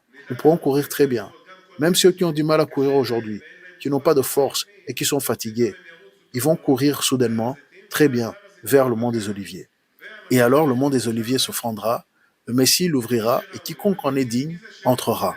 Mais qui est digne de protection? Et qui recevra cette protection? Seulement quelqu'un qui a observé la Torah et qui fait les bonnes actions et qui agit avec bonté. As-tu étudié la Torah afin d'observer, d'apprendre et d'accomplir tous les commandements eux-mêmes? Si tu ne l'étudies pas, comment sauras-tu comment observer les commandements? Comment veux-tu accomplir les commandements? Tu dois d'abord apprendre comment c'est fait. Je dis cela depuis des années et cela me fait mal au cœur quand, pendant les fêtes de tabernacle, je vais dans beaucoup d'endroits et je vois des gens rentrer du travail fatigués et ils veulent construire un tabernacle. Ils construisent un tabernacle parce qu'ils voulaient un tabernacle, mais malheureusement, le tabernacle est invalide. Pourquoi est-il invalide? Parce qu'ils n'ont jamais appris les lois de base pour construire un tabernacle. Mais où est le temps maintenant pour se repentir? C'est tout, c'est tout. Donc on apprend. On apprend pour se repentir. Ça arrive en une seconde. Oui, mais maintenant, comment cela va-t-il aider en si peu de temps? Personne ne peut. Je suis en train d'expliquer autre chose. On apprend pour observer. On apprend pour observer ce qu'on apprend. Donc, ce qu'on peut faire maintenant, si on n'a pas réussi à le faire jusqu'à présent, c'est de s'occuper de la Torah, d'apprendre. Et pendant qu'on apprend, on apprend plus. Et on continue d'apprendre. L'apprentissage se développe. Et ensuite, la mise en pratique pour accomplir tout ce qu'on a appris. Et donc, il est important de mettre tout cela en pratique et d'apprendre. Ce n'est pas comme si je vous dis maintenant, écoutez, en ce qui concerne la lecture du schéma, avant de dormir, ok, commencez par ouvrir la Guémara et ensuite tous les commentateurs. Tout cela afin d'accomplir la lecture du Mishma avant la prière, avant de dormir. Vous pouvez aussi vous approcher d'un rabbin autorisé à rendre des décisions religieuses, ou si vous avez un problème, de lui demander quelle est la décision ici ou quelle est la règle là. C'est aussi considéré comme un apprentissage. Par là aussi, nous montrons à Dieu que nous voulons apprendre à respecter, à appliquer et à mettre en pratique toutes les paroles de votre Torah. Ce genre de personnes sont les survivants. Maintenant, les actes de bonté. Vous pensez que les actes de bonté sont seulement si vous construisez des bâtiments et que vous nourrissez des milliers de personnes? C'est aussi relatif. Non, non, non, vous vous trompez. Les Péléotes dit que aussi quand une personne vous demande quelle heure il est et que vous lui répondez, vous avez commis un acte de bonté. Quand vous le voyez là avec 2 sacs à la main et qu'il vient ouvrir une porte et que c'est difficile pour lui, ouvrez la porte pour lui. Ça aussi c'est un acte de bonté. Rabban Rata a déclaré qu'aucun homme n'a la connaissance du Messie et de tout cela, mais affirmer des choses. Rabban Rata, c'est-à-dire l'auteur de Tarat HaKodesh, c'était un homme très saint et nous pouvons être sensibles à son... mais affirmer des choses. Il a également dit qu'il ne savait pas qui était le Messie. Oui, mais on peut en discuter. Qu'est-ce que vous dites là? Ce sont des choses que même sans lui, je l'ai dit après avoir appris. Pour moi, Nathan n'a rien dit de nouveau. On m'a enregistré pendant des années quand je disais tout cela. Je le sais depuis longtemps. C'est écrit par les prophètes. C'est écrit dans tous les commentaires. C'est écrit dans la Gamora. Il n'y a rien de nouveau dans ce qu'il dit. Ce qui me surprend, c'est que cela va arriver tout de suite, bientôt. Je me fie aussi à Rabbi Sham Kanevski. Ce n'est pas un mensonge. Ce n'est pas un mensonge qu'il est dit de conduire des voitures avec des haut-parleurs et de sortir dans les rues et de crier que le Messie arrive. Rabbi Chaim Kanevski, que nous connaissons tous depuis des années, n'est pas prompt à s'exciter ou à parler de manière irréfléchie. Chaque mot qu'il dit, il le pèse sur de nombreuses balances. Ceux qui le connaissent savent qu'il ne parle pas beaucoup. Il ne parle pas beaucoup. Mais quand il parle, il sait ce qu'il dit. Il ne lance pas des paroles n'importe comment. Il sait qu'il est responsable de chaque mot qu'il dit. Et des gens ont témoigné qu'il a dit d'étudier le 7e tractat. Il a dit l'année dernière d'étudier le 7e tractat. Parce qu'à la fin de la 7e année, le Messie viendra. Et de conduire des voitures avec des haut-parleurs et d'annoncer tout cela en son nom. Il devrait dire spécifiquement que c'est en son nom. Et de dire que la rédemption est ici. Alors qu'est-ce qui reste? Ce qui reste, c'est de se repentir. Mais le vrai repentir est avec votre cœur. Si un homme se repent de tout son cœur, alors il devient digne d'être épargné. Sinon, il sera vulnérable aux bombes nucléaires et il sera exposé au-delà des radiations. Qu'as-tu vu d'autre dans ce film? Des missiles, des fusées, quoi d'autre? Des fusées. J'ai vu des avions de chasse. Tout d'abord, tous ceux qui entreront en Israël, tous les gentils, ils ne viendront pas comme tu l'as dit avant, en bombardant tout. Ils ne viendront pas comme ça. Ils viendront en avion et plein de choses. Et ce sera une surprise.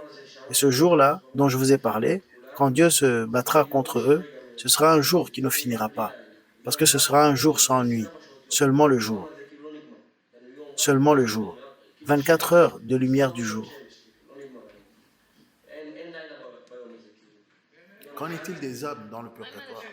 Qu'en est-il du temps que vous avez mentionné? 2 semaines. C'est ce que j'ai demandé. Comment peux-tu estimer le temps? Cela pourrait être 2 semaines, cela pourrait être 20 ans. Tu ne le sais pas. Comment pouvais-tu, quand tu étais là-haut, comment pouvais-tu estimer le temps? As-tu entendu une voix te le dire? Le savais-tu? Tu as dit que tu savais, que tout le monde là-haut sait des choses. Mais comment sais-tu que c'est si tôt? Je savais que plus ils parlaient de quelque chose, plus c'était proche. Et ils en parlaient beaucoup. Ils en parlaient énormément. Et ils disaient beaucoup de choses à ce sujet. Et j'ai vu des gens pleurer à ce sujet et tout. Je savais que c'était vraiment bientôt. Tu le sais simplement. Une fois que tu es une âme, vous juste savez, Dans combien de temps? Alors, dans combien de temps? quelques semaines. Si dans un an cela n'arrive pas, alors je saurai que tout cela est un mensonge. Quoi? Ce n'est pas un mensonge. Est-ce sûr à 100%? Quoi? Cela peut-il prendre plusieurs années? Non. Cela peut-il être retardé en se repentant? Non, non, non. La rédemption aura lieu maintenant, quoi qu'il arrive. Mais oui. Si cela n'arrive pas dans un an, alors tout ce que vous dites est un mensonge. Mais que voulez-vous dire que ceci est un mensonge? Ceci est ce que j'ai vu. Qu'est-ce que je peux vous dire? Je demande si c'est sûr à 100%. Personne n'est en désaccord avec cela?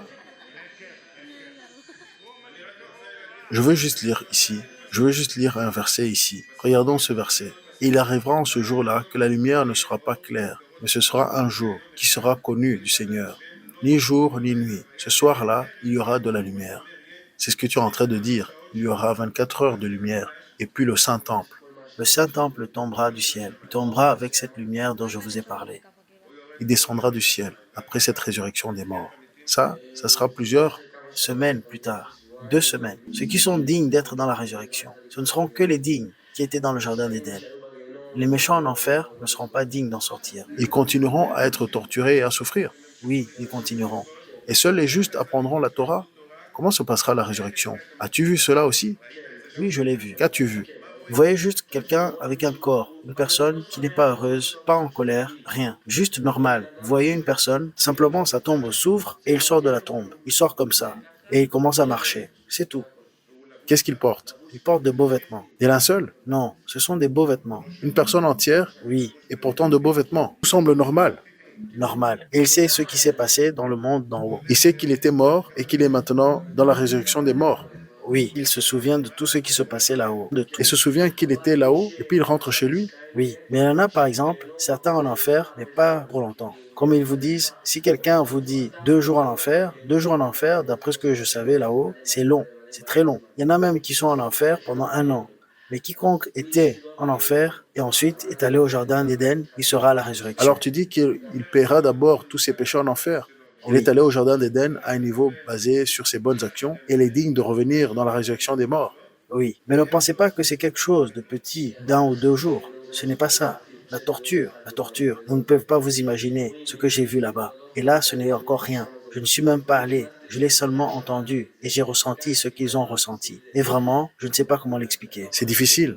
Très, très Et difficile. alors la rédemption finale aura lieu? Oui, la rédemption finale aura lieu. Y a-t-il un temple saint? Il y a le temple saint. Y a-t-il le Messie? Il y a le Y Messie. a-t-il la résurrection des morts? Il y a la résurrection des morts. Mais il y a des gens qui ressusciteront, tout juste comme Rabbi Shimon Bar Yochai, Moïse, Abraham, Isaac et Jacob. Pourrons-nous les voir? Nous pourrons les voir de loin, mais nous ne serons pas autorisés à nous approcher d'eux, Pourquoi? parce qu'ils seront saints. Vous pouvez vous faire brûler par eux, parce qu'ils sont si saints, si vous approchez d'eux. Lorsque le rabbin Shimon Bar Yochai est ressuscité, alors tout le monde ne pourra pas s'approcher de lui. Non, vous pourrez le voir de loin à plusieurs mètres, mais pas de près. Si vous approchez, vous vous brûlerez. Vous brûlerez même sur place. Est-ce qu'il y a un péché qui fait mal au Messie ou un péché qui fait une impression? Parle dans le microphone. Il y a certains péchés qui causent des souffrances au ciel. Oui, beaucoup. En réalité, chaque péché cause l'angoisse au ciel. Chaque péché est différent. Chaque péché a sa propre punition. Chacun. Vous faites tel et tel péché, tel détail, mais c'est très très mauvais. Et il y a des péchés qui sont pires, qui reçoivent une plus grande punition. Spécifiquement, un exemple.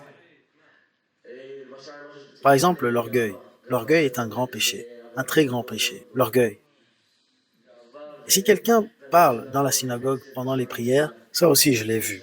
Et j'ai vu dans le film de ma vie de nombreuses fois où j'étais dans une synagogue et j'ai vu beaucoup de fois où j'ai parlé.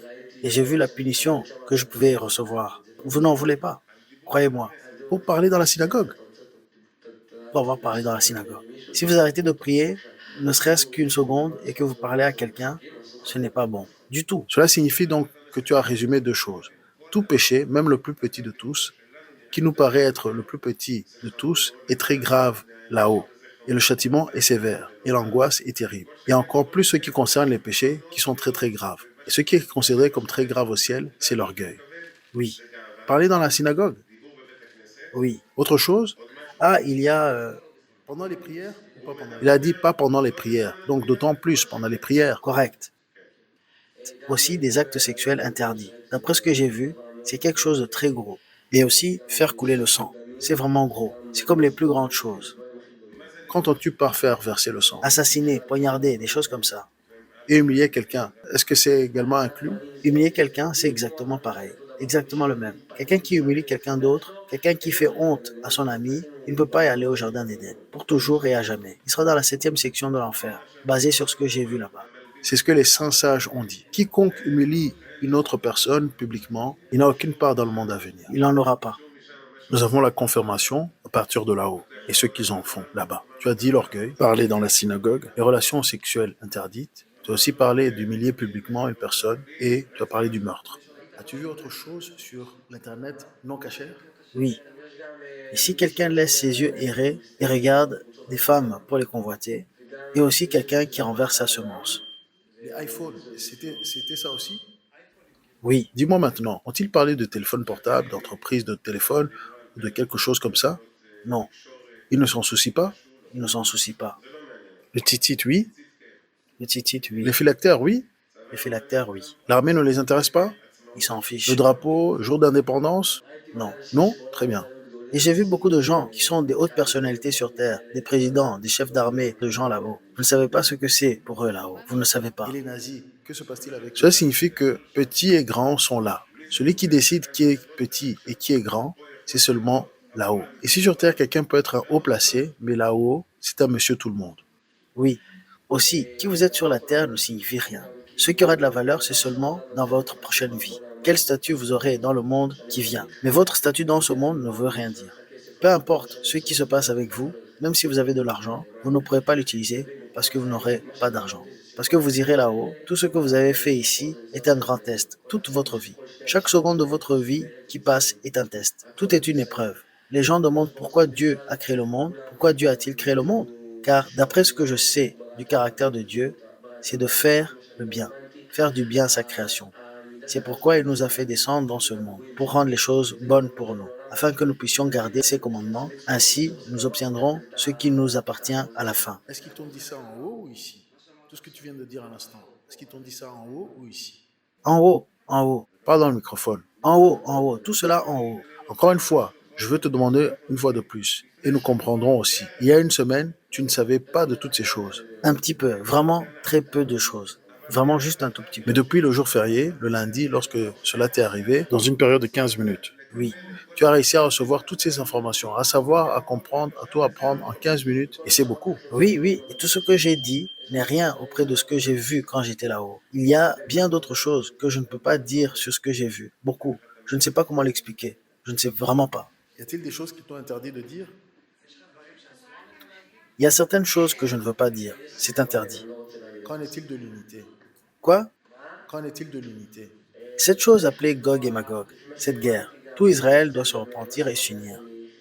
Je savais aussi que la raison pour laquelle Dieu fait cela, si vous remarquez qu'à chaque fois qu'il y a eu une attaque terroriste en Israël, comme beaucoup de gens sont morts et tout à coup la nation entière s'est rassemblée. Tout le monde est triste, tout le monde. Vous savez que Dieu fait ces choses pour nous réveiller. Tôt ou tard, il fera tomber cette grande chose sur nous afin que tout le monde se repente, tout le monde. Parce qu'à l'instant où quelque chose arrive à quelqu'un en Israël, tout le monde s'unit. Il fait des choses comme ça tout le temps, des choses comme ça. Mais personne ne sait que c'est un signe du ciel. Alors il apporte quelque chose d'énorme, gigantesque, pour que tout le monde se repente. Alors oui, nous devons nous unir. Jusqu'à il y a une semaine, tu n'étais pas allé à la Shiva, à l'école juive, correct? Non, Il n'a jamais été à l'école juive. As-tu décidé d'aller à la yeshiva? je pense le faire, oui. Que veux-tu dire, je pense? Tu as vu tout cela et... Je dois garder les commandements. Que puis-je vous dire? Je dois garder les commandements. D'accord. Si tu as vu tout cela, pourquoi ne pas prendre la décision finale? C'est parti, je vais étudier. Ça prend du temps. Qu'est-ce que tu veux dire, ça prend du temps? Tu as vu tout ça? Correct. Et crois-tu en ce que tu dis? Bien sûr, je le crois. As-tu vu? Oui, Crois-tu que c'est vrai? oui, Alors si c'est vrai, pourquoi n'as-tu pas décidé d'aller à la yeshiva? je vais le faire. Vous voyez que je porte mon pompon et tout. Bien, je vais expliquer. Je vais vous expliquer. Il est venu me voir hier. Il est venu me voir hier. Comme ceci, il est arrivé. Je lui ai donné une kippa et je lui ai donné un petit titre. C'est ce que je pouvais faire. Il est toujours sous le choc. Il est toujours excité. Il essaie de faire quelque chose avec son traumatisme. le présenter sous une lumière plus positive. Mais vraiment, vraiment, Nathan, ses connaissances sont complètement différentes aujourd'hui. Aujourd'hui, il sait que étudier la Torah, obéir aux commandements, c'est le principal. Et tout le reste est petit. Et avec l'aide de Dieu, il sera en route pour l'école juive. Je veux te demander, quelqu'un qui souffre ici, une question. Quelqu'un qui souffre ici. Oui, j'ai une réponse à cela. Ce sont des gens qui se repentent. Par exemple, il y a des gens qui se repentent et puis souffrent beaucoup. Donc la question est de savoir pourquoi souffrent-ils s'ils se repentent. Et il se pourrait qu'il y ait des gens, par exemple, même un juif, le juif le plus méchant, bien sûr, il a fait une ou deux bonnes actions dans sa vie. Bien sûr, il s'est arrêté quand quelqu'un a demandé de venir l'aider avec ça ou quoi. Bien sûr, il était au moins une fois dans une synagogue avec son fils pour sa bonne action. Bien sûr, chaque personne a fait quelque chose de bien, car toute bonne action doit être récompensée. Ainsi, Dieu, pour les méchants, leur dit, d'accord, vous méritez une récompense pour cela. Puis il leur donne leur récompense. Il donne des maisons, des voitures et tout. Toutes les bonnes choses que vous pouvez imaginer. Mais dans l'autre monde, ils reçoivent la plus grande gifle de leur vie. Mais les gens qui se repentent, ils méritent toujours la punition pour leurs péchés. Alors que se passe-t-il? Ils reçoivent leur souffrance ici, que ce soit à l'hôpital, un peu ici, un peu là. Mais dans le monde à venir, ils vont obtenir tout le bien qu'il y a. Pouvons-nous nous repentir sans souffrir? Je ne pense pas. C'est peut-être le cas, je ne sais pas. Si quelqu'un se repent à la dernière minute, sera-t-il accepté au ciel? Oui, même si vous vous repentez le dernier jour de votre vie, ça compte. Là? Non, le dernier jour de la rédemption, au dernier jour de la rédemption. Ça ne prend qu'une minute pour se repentir. Je pense que oui, oui, cela pourrait être le cas. Ils ont dit que sur le mont Sion se retrouverait le reste des survivants. Oui, ils seront à Artion, dans le temple. C'est là que le reste des gens sera. Tout le monde y ira. Ce sera l'endroit. Le mont des Oliviers s'offrandera et les survivants seront là-bas. Allez, continuez. Et la pudeur des femmes. La pudeur des femmes. Peux-tu me dire si tu as aussi vu des femmes J'ai vu des femmes. qui étaient punies? Quoi? Qu'as-tu vu? Oui, j'ai vu. Pour quelle raison? Les choses pour lesquelles les femmes sont punies, c'est comme ça. Il y a des choses pour lesquelles les hommes sont punis, mais les femmes sont encore plus punies pour certaines choses. Alors, explique-nous ça lentement. Par exemple, l'orgueil dont je vous ai parlé, qu'on nous punit, pour les femmes, c'est bien pire. Quoi? C'est plus grave quand une femme est orgueilleuse? C'est pire que quand c'est un homme qui est orgueilleux? Oui, beaucoup plus. C'est beaucoup plus sérieux. Et aussi la calomnie. Et les commérages sont très très sérieux. La mauvaise langue, la calomnie maléfique, et les commérages. Et pour les femmes aussi, la pudeur. Maintenant, s'il vous plaît, dites-moi, toutes ces choses que vous dites maintenant, vous ne les saviez pas avant? Je ne savais pas. Il l'a répété. Ce qu'il dit aujourd'hui, il ne le savait pas il y a une semaine. Toutes ces choses, il ne les a connues que 72 heures. Cela lui est arrivé il y a 72 heures, il y a 3 jours, le lundi, pendant le jour férié.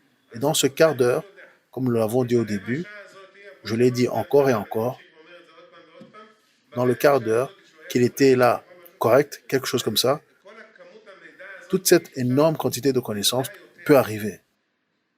Il en sait plus qu'il n'a de mots pour l'expliquer. Il ne trouve pas les mots pour l'expliquer, mais il en sait plus. Il a vu plus, il en sait beaucoup plus. Et cela, il ne sait que par cet incident. Avant cela, il n'en savait rien. Connais-tu Rabbi Eliashiv? Oui, je savais que c'était lui. Comment sais-tu? Avant cet incident, savais-tu? Avant cet incident, non, non. Comment as-tu su que c'était le rabbin Eliashiv? Quand vous voyez une âme, vous voyez qui c'est. Comment as-tu su?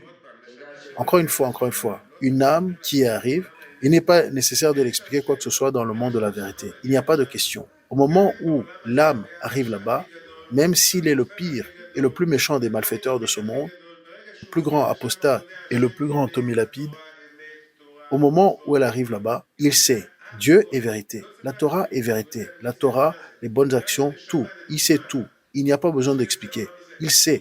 Il sait qui c'est. Il sait qu'est-ce que c'est. Même si une âme, par exemple, il rencontre une autre âme, ils ne parlent pas avec leur bouche. Ils savent chacun, l'un de l'autre, ses péchés et à quel commandement il a obéi, qui il est, d'où il vient, ce qui lui est arrivé, ce qu'il a fait. Tout ça, ils savent seuls. Parce que c'est le monde de la vérité. Un monde transparent. Ce monde ici-bas est le monde du mensonge. Ici, j'ai besoin d'enquêter, de demander, de clarifier.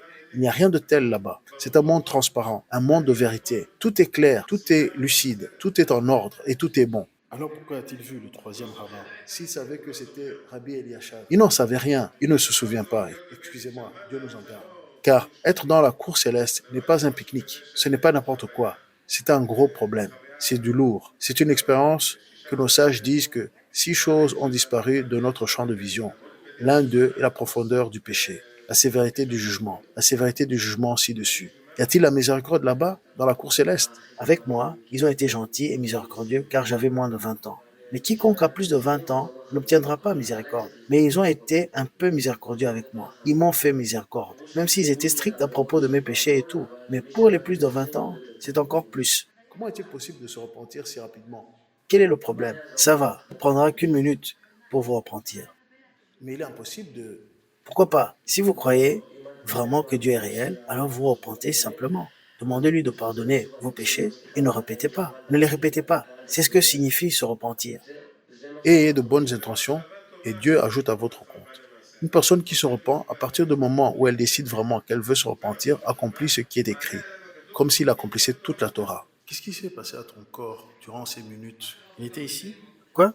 Bien, quand tu étais là-haut et que ton corps était allongé ici, sur le lit, tu dis que tu pouvais connaître ce qui était devant, derrière, au-dessus, sur tes côtés. Tu pouvais voir dans toutes les directions. Oui, Tu as dit aussi que tu pouvais savoir ce qui se passait à ton corps, oui, même si ton corps était là en bas sur ton lit et que tu pouvais y retourner. oui. Est-ce que tu as pu voir le Saint-Temps? Quoi? Est-ce que tu as pu voir le Saint-Temps? Non, je ne l'ai pas vu. Et qu'en est-il d'observer le sabbat?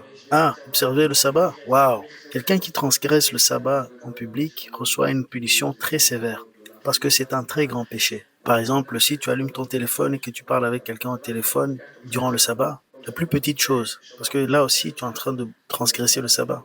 Quand tu violes le sabbat, tu as alors une très grande punition pour ça. Est-ce que tu étais au courant des gens ici-bas quand tu étais là-haut? Est-ce que tu pouvais savoir sur leur niveau spirituel? J'en savais un petit peu. Je ne m'intéressais pas vraiment à ce qui se passait ici en bas, dans ce monde, dans les gens. Je m'intéressais à rien d'ici. Je m'intéressais plutôt à ce qui allait se passer à moi là-bas, ce qu'ils allaient faire de moi, ce qui allait m'arriver. C'est ça qui m'intéressait. Et si quelque chose était fait par accident, est-ce qu'alors on est puni? Si tu pêches accidentellement, alors je pense que ça va. Si tu l'as fait par accident. Quels sont les autres péchés sérieux? Le péché sérieux, c'est comme je l'ai dit, je vous l'ai dit tout à l'heure. Dis-moi, pour une personne qui s'est repentie, est-ce que ces péchés sont mentionnés? Une personne qui s'est repentie, ses péchés ne sont plus mentionnés. Il y a des péchés pour lesquels j'ai déjà demandé pardon auparavant, et ceux-là n'ont pas été mentionnés. Ils ne me les ont pas montrés. Honorable rabbin, comment nous pouvons publier ce message à la nation juive? Eh bien, nous avons un vidéographe ici, un professionnel. Nous allons, avec l'aide de Dieu, faire un disque, et ça ira et ça sera distribué. Et nous allons le publier avec tous les moyens possibles, Dieu voulant. Est-ce qu'il a vu le Messie? Encore une fois, vous êtes en train de répéter les mêmes questions. Il a vu, il connaît qu'il y a le Messie, mais il ne sait pas qui c'est. Il sait simplement qu'il est ici dans ce monde. J'explique à sa place. Ce qu'il était capable de savoir, c'est que le Messie, c'est quelqu'un qui s'est repenti et qui, depuis qu'il s'est repenti, n'a pas commis de péché. Le Messie, c'est quelqu'un qui s'est repenti et qui ramène aussi d'autres dans la bergerie. Et tout le monde le connaît. C'est une personnalité très connue. Et avec l'aide de Dieu, et si Dieu le veut, le Saint d'Israël, la volonté soit faite, il va alors permettre de se révéler et de racheter la nation d'Israël. Et est-ce qu'Obama est appelé Gog? Nous avons expliqué cela au début. Il a quitté son corps, il est confus. Il ne sait pas qui est qui, celui qui est allongé sur le lit ou celui qui est en train de flotter au-dessus. Il a été élevé de plus en plus haut jusqu'à qu'il est arrivé au tunnel et ensuite, il a été déconnecté de ce monde et il est rentré dans une grande salle. Et à partir de là, il vous a déjà raconté le reste. Et aux gens qui se repentent, qu'en est-il par rapport à nous? D'abord, nous disons beaucoup de non-sens. Celui qui détermine et prend les décisions, c'est Dieu. Le Rambam et les sages ont déjà dit que le lieu où se trouvent les repentis, les complètement justes, ne peuvent pas s'y tenir debout. Oui, ça je l'ai vu aussi. Et ça, c'est juste premièrement. Est-ce que tu as vu ça aussi? Oui, Et tu nous as dit aussi qu'au-dessus du jardin d'Éden, il y a des niveaux où il y a des gens qui sont vraiment repentis. Ceux qui se sont sincèrement repentis reçoivent un niveau très élevé. Et ce n'est pas basé sur notre jugement, mais sur la détermination que Dieu en fait. Et concernant la modestie des femmes, il a parlé concernant la modestie des femmes et il a dit que les femmes doivent observer la loi sur le commérage et la calomnie et qu'elles doivent faire des bonnes actions concernant l'orgueil et de s'habiller modestement. et de s'habiller modestement. Et les perruques, Je veux vous dire une chose. Quelqu'un qui est là-bas 15 minutes, ce n'est pas le savant générationnel qui fait des jugements religieux. Nous devons faire attention à propos de ces choses. Oui, et il n'est pas un juge dans la cour céleste. Il nous donne ici simplement le témoignage oculaire. Et ce qu'il est venu nous dire ici, chers messieurs, c'est que nous allons être sauvés. Nous allons être rachetés. Il y a un paradis, le jardin d'Éden, et il y a l'enfer. Et que le ciel, que beaucoup pensent, que ce n'est pas grand, il y a une récompense. Et que le ciel que beaucoup pensent, ah, ce n'est rien, ce n'est pas grand, ce n'est rien. Ah, se laver les mains, c'est juste un petit commandement, ce n'est rien. Vraiment, quoi, allez, je viens des toilettes, à part pour montrer le respect. Ah, le rituel de laver les mains, ah, ce n'est rien. Mais au ciel, ça vaut beaucoup. Et si ça c'est sérieux, imaginez combien grands sont les phylactères d'observer le sabbat, d'apprendre la Torah. Voilà ce qu'il nous dit. Et les gens pensent que oh, c'est rien.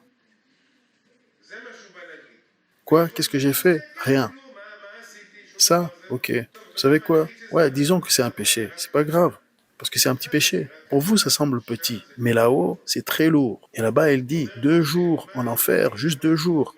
Même un jour. Un jour, 1 heure. Il y a un ancien témoignage par rapport à un homme juste qui est mort. Et il a été décrété qu'il passerait 1 heure et demie en enfer. Et c'est devenu très difficile pendant cette heure et demie pour y être. Et c'était difficile pour lui parce qu'il voulait revenir et se réincarner. Et on lui avait donné seulement 1 heure et demie. Alors, qu'est-ce qu'une année? Qu'est-ce que 2 jours? C'est beaucoup. Et pourquoi? Pour rien. Mais il n'y a pas de rien. Il n'y a pas de telle chose que ah, ce n'est rien. Parce que ce que je comprends de lui, je sais qu'il n'est pas le premier que j'ai rencontré. J'en connais beaucoup d'autres comme lui. Ils disent tous la même chose. Et ce qui est commun avec eux tous, c'est qu'ils disent il ne faut pas juger ce qui est petit ou ce qui est grand. Ce n'est pas la bonne direction dans laquelle rentrer dans cette affaire-là, pas du tout. La bonne question c'est qui t'a commandé? Le roi des rois, le saint. Alors pourquoi vous ne l'écoutez pas? S'il t'a commandé de faire quelque chose et que c'est petit, mais qui t'a commandé? Le roi des rois t'a commandé de faire la chose. Alors pourquoi tu n'écoutes pas sa voix? Pourquoi tu le désobéis? Et qui es-tu pour désobéir le roi des rois, le très saint?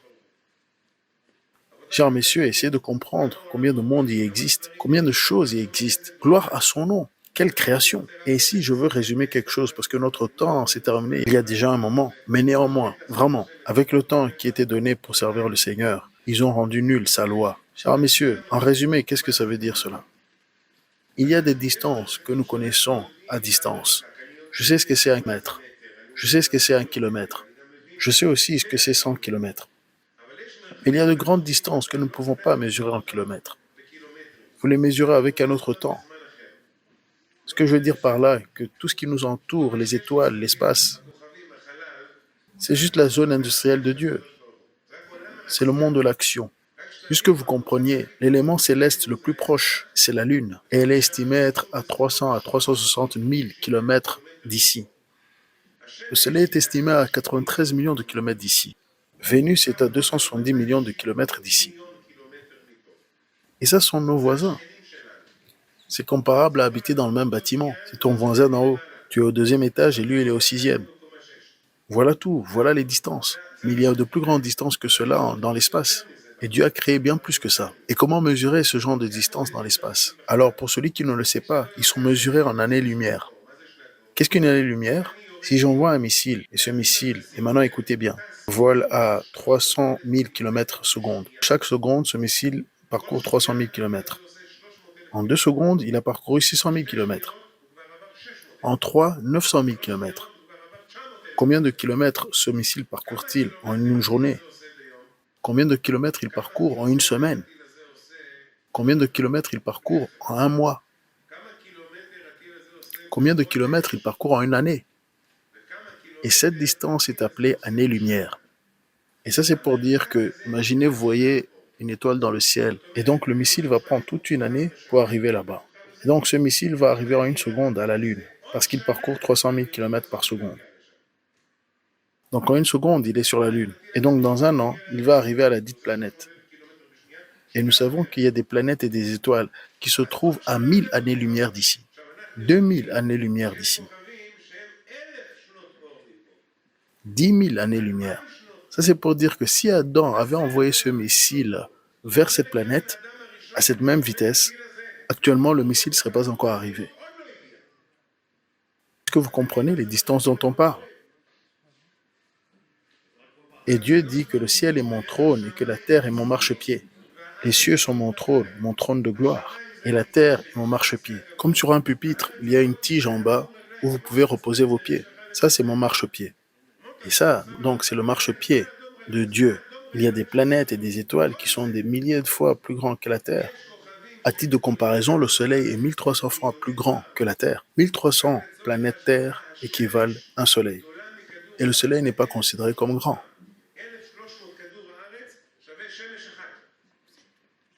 Il y a des étoiles et des planètes qui sont beaucoup plus grands que ça.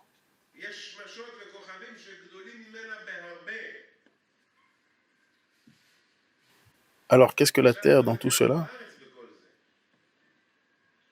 Un brin de poussière. J'exagère. Ceci, c'est pour expliquer ça de manière simple. Qu'est-ce qu'une goutte dans l'océan? Qu'est-ce qu'une goutte dans 6000 milliards?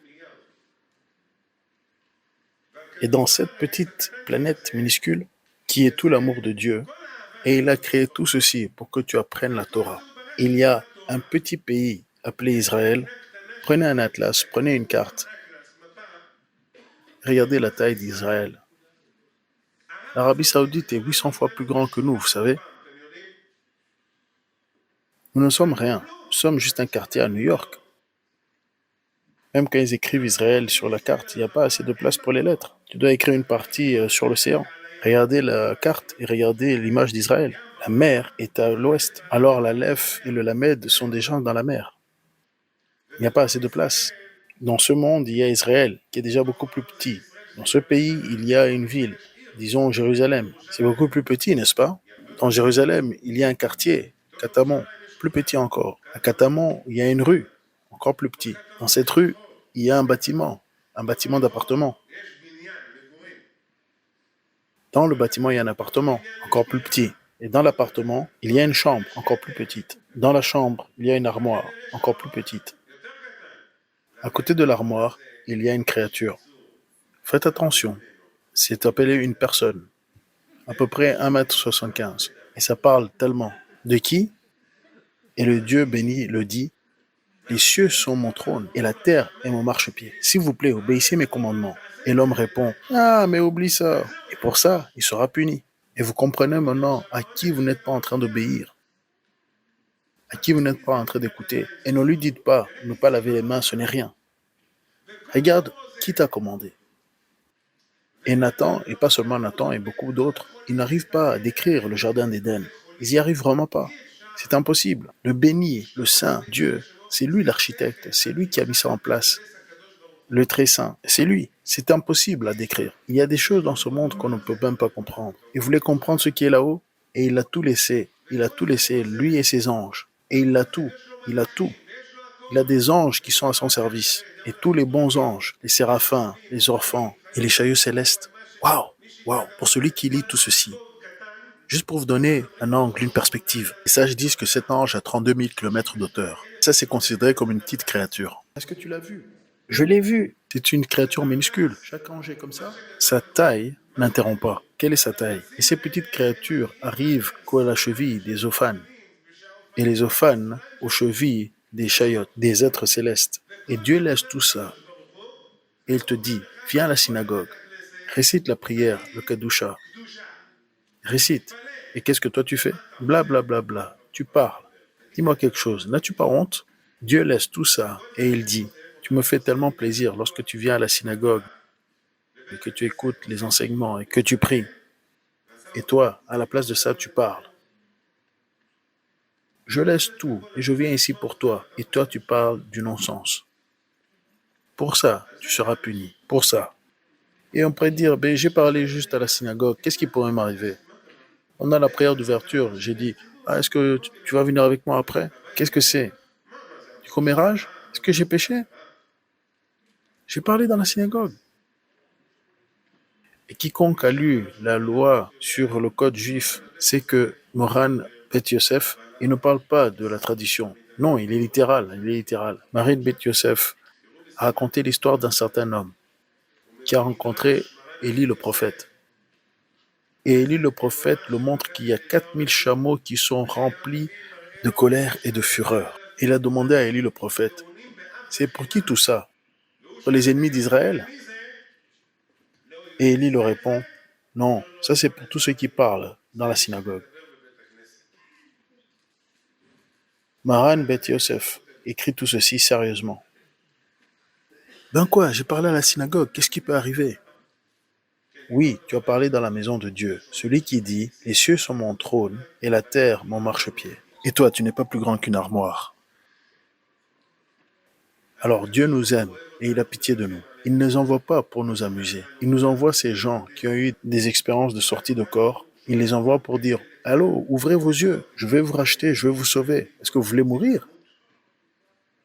Est-ce que vous voulez mourir dans une mort éternelle? Est-ce que vous voulez être en enfer? Je ne veux pas que vous soyez là-bas. Je vais te donner 1 minute pour que tu te repentes de tout ton cœur. Et je changerai tout. Je changerai tous tes péchés en bénédiction. Tu ne me crois pas? Regarde ici. Il est possible que le Messie lui-même se soit repenti. Qu'est-ce que nous pouvons dire? Qu'est-ce que nous pouvons rajouter? Qu'est-ce que nous pouvons répondre? Qu'est-ce que nous pouvons justifier? Un autre signe, un autre signe. Et on essaye de faire fi au lieu de prendre cela au sérieux et de prendre une décision de cœur. Au lieu de dire, Père, pardonne-nous, nous sommes foutus, nous sommes terminés. Nous allons aller complètement avec toi. Je vais marcher avec toi jusqu'à la fin. Voilà tout. Marche avec lui jusqu'au bout et il ira jusqu'au bout aussi avec toi. Qui va te sauver? Benjamin Netanyahu? Qui va te protéger? L'ange de la mort l'a saisi comme ça et l'a bloqué. Qu'est-ce que c'était? Cette créature va d'un bout du monde à l'autre. Et qu'est-ce que tu feras de lui? Vas-tu appeler la police sur lui? Il encercle le monde entier. Il encercle le monde entier. Est-ce que tu vas appeler la police sur lui? La terre est minuscule par rapport à lui. Elle est comme ça. Tu ne peux pas le voir parce que c'est impossible de le voir. Alors qui va te sauver de cela? Dieu, le très saint, lui te sauvera. Et le Dieu béni, il a dit, je te sauverai, je suis roi et j'aime la justice et l'équité. Amène la Torah, amène l'observation sérieuse des commandements et je vais te sauver. Non, je vais en finir. Rabbin, est-ce que je peux demander quelque chose au garçon? Oui, dernière question. À propos du Messie, tu as dit que tout le monde serait surpris. Qu'est-ce que tu voulais dire par là? Est-ce que, par exemple, dans ce monde, ils ne vont pas croire qu'il est là, qu'il est vivant?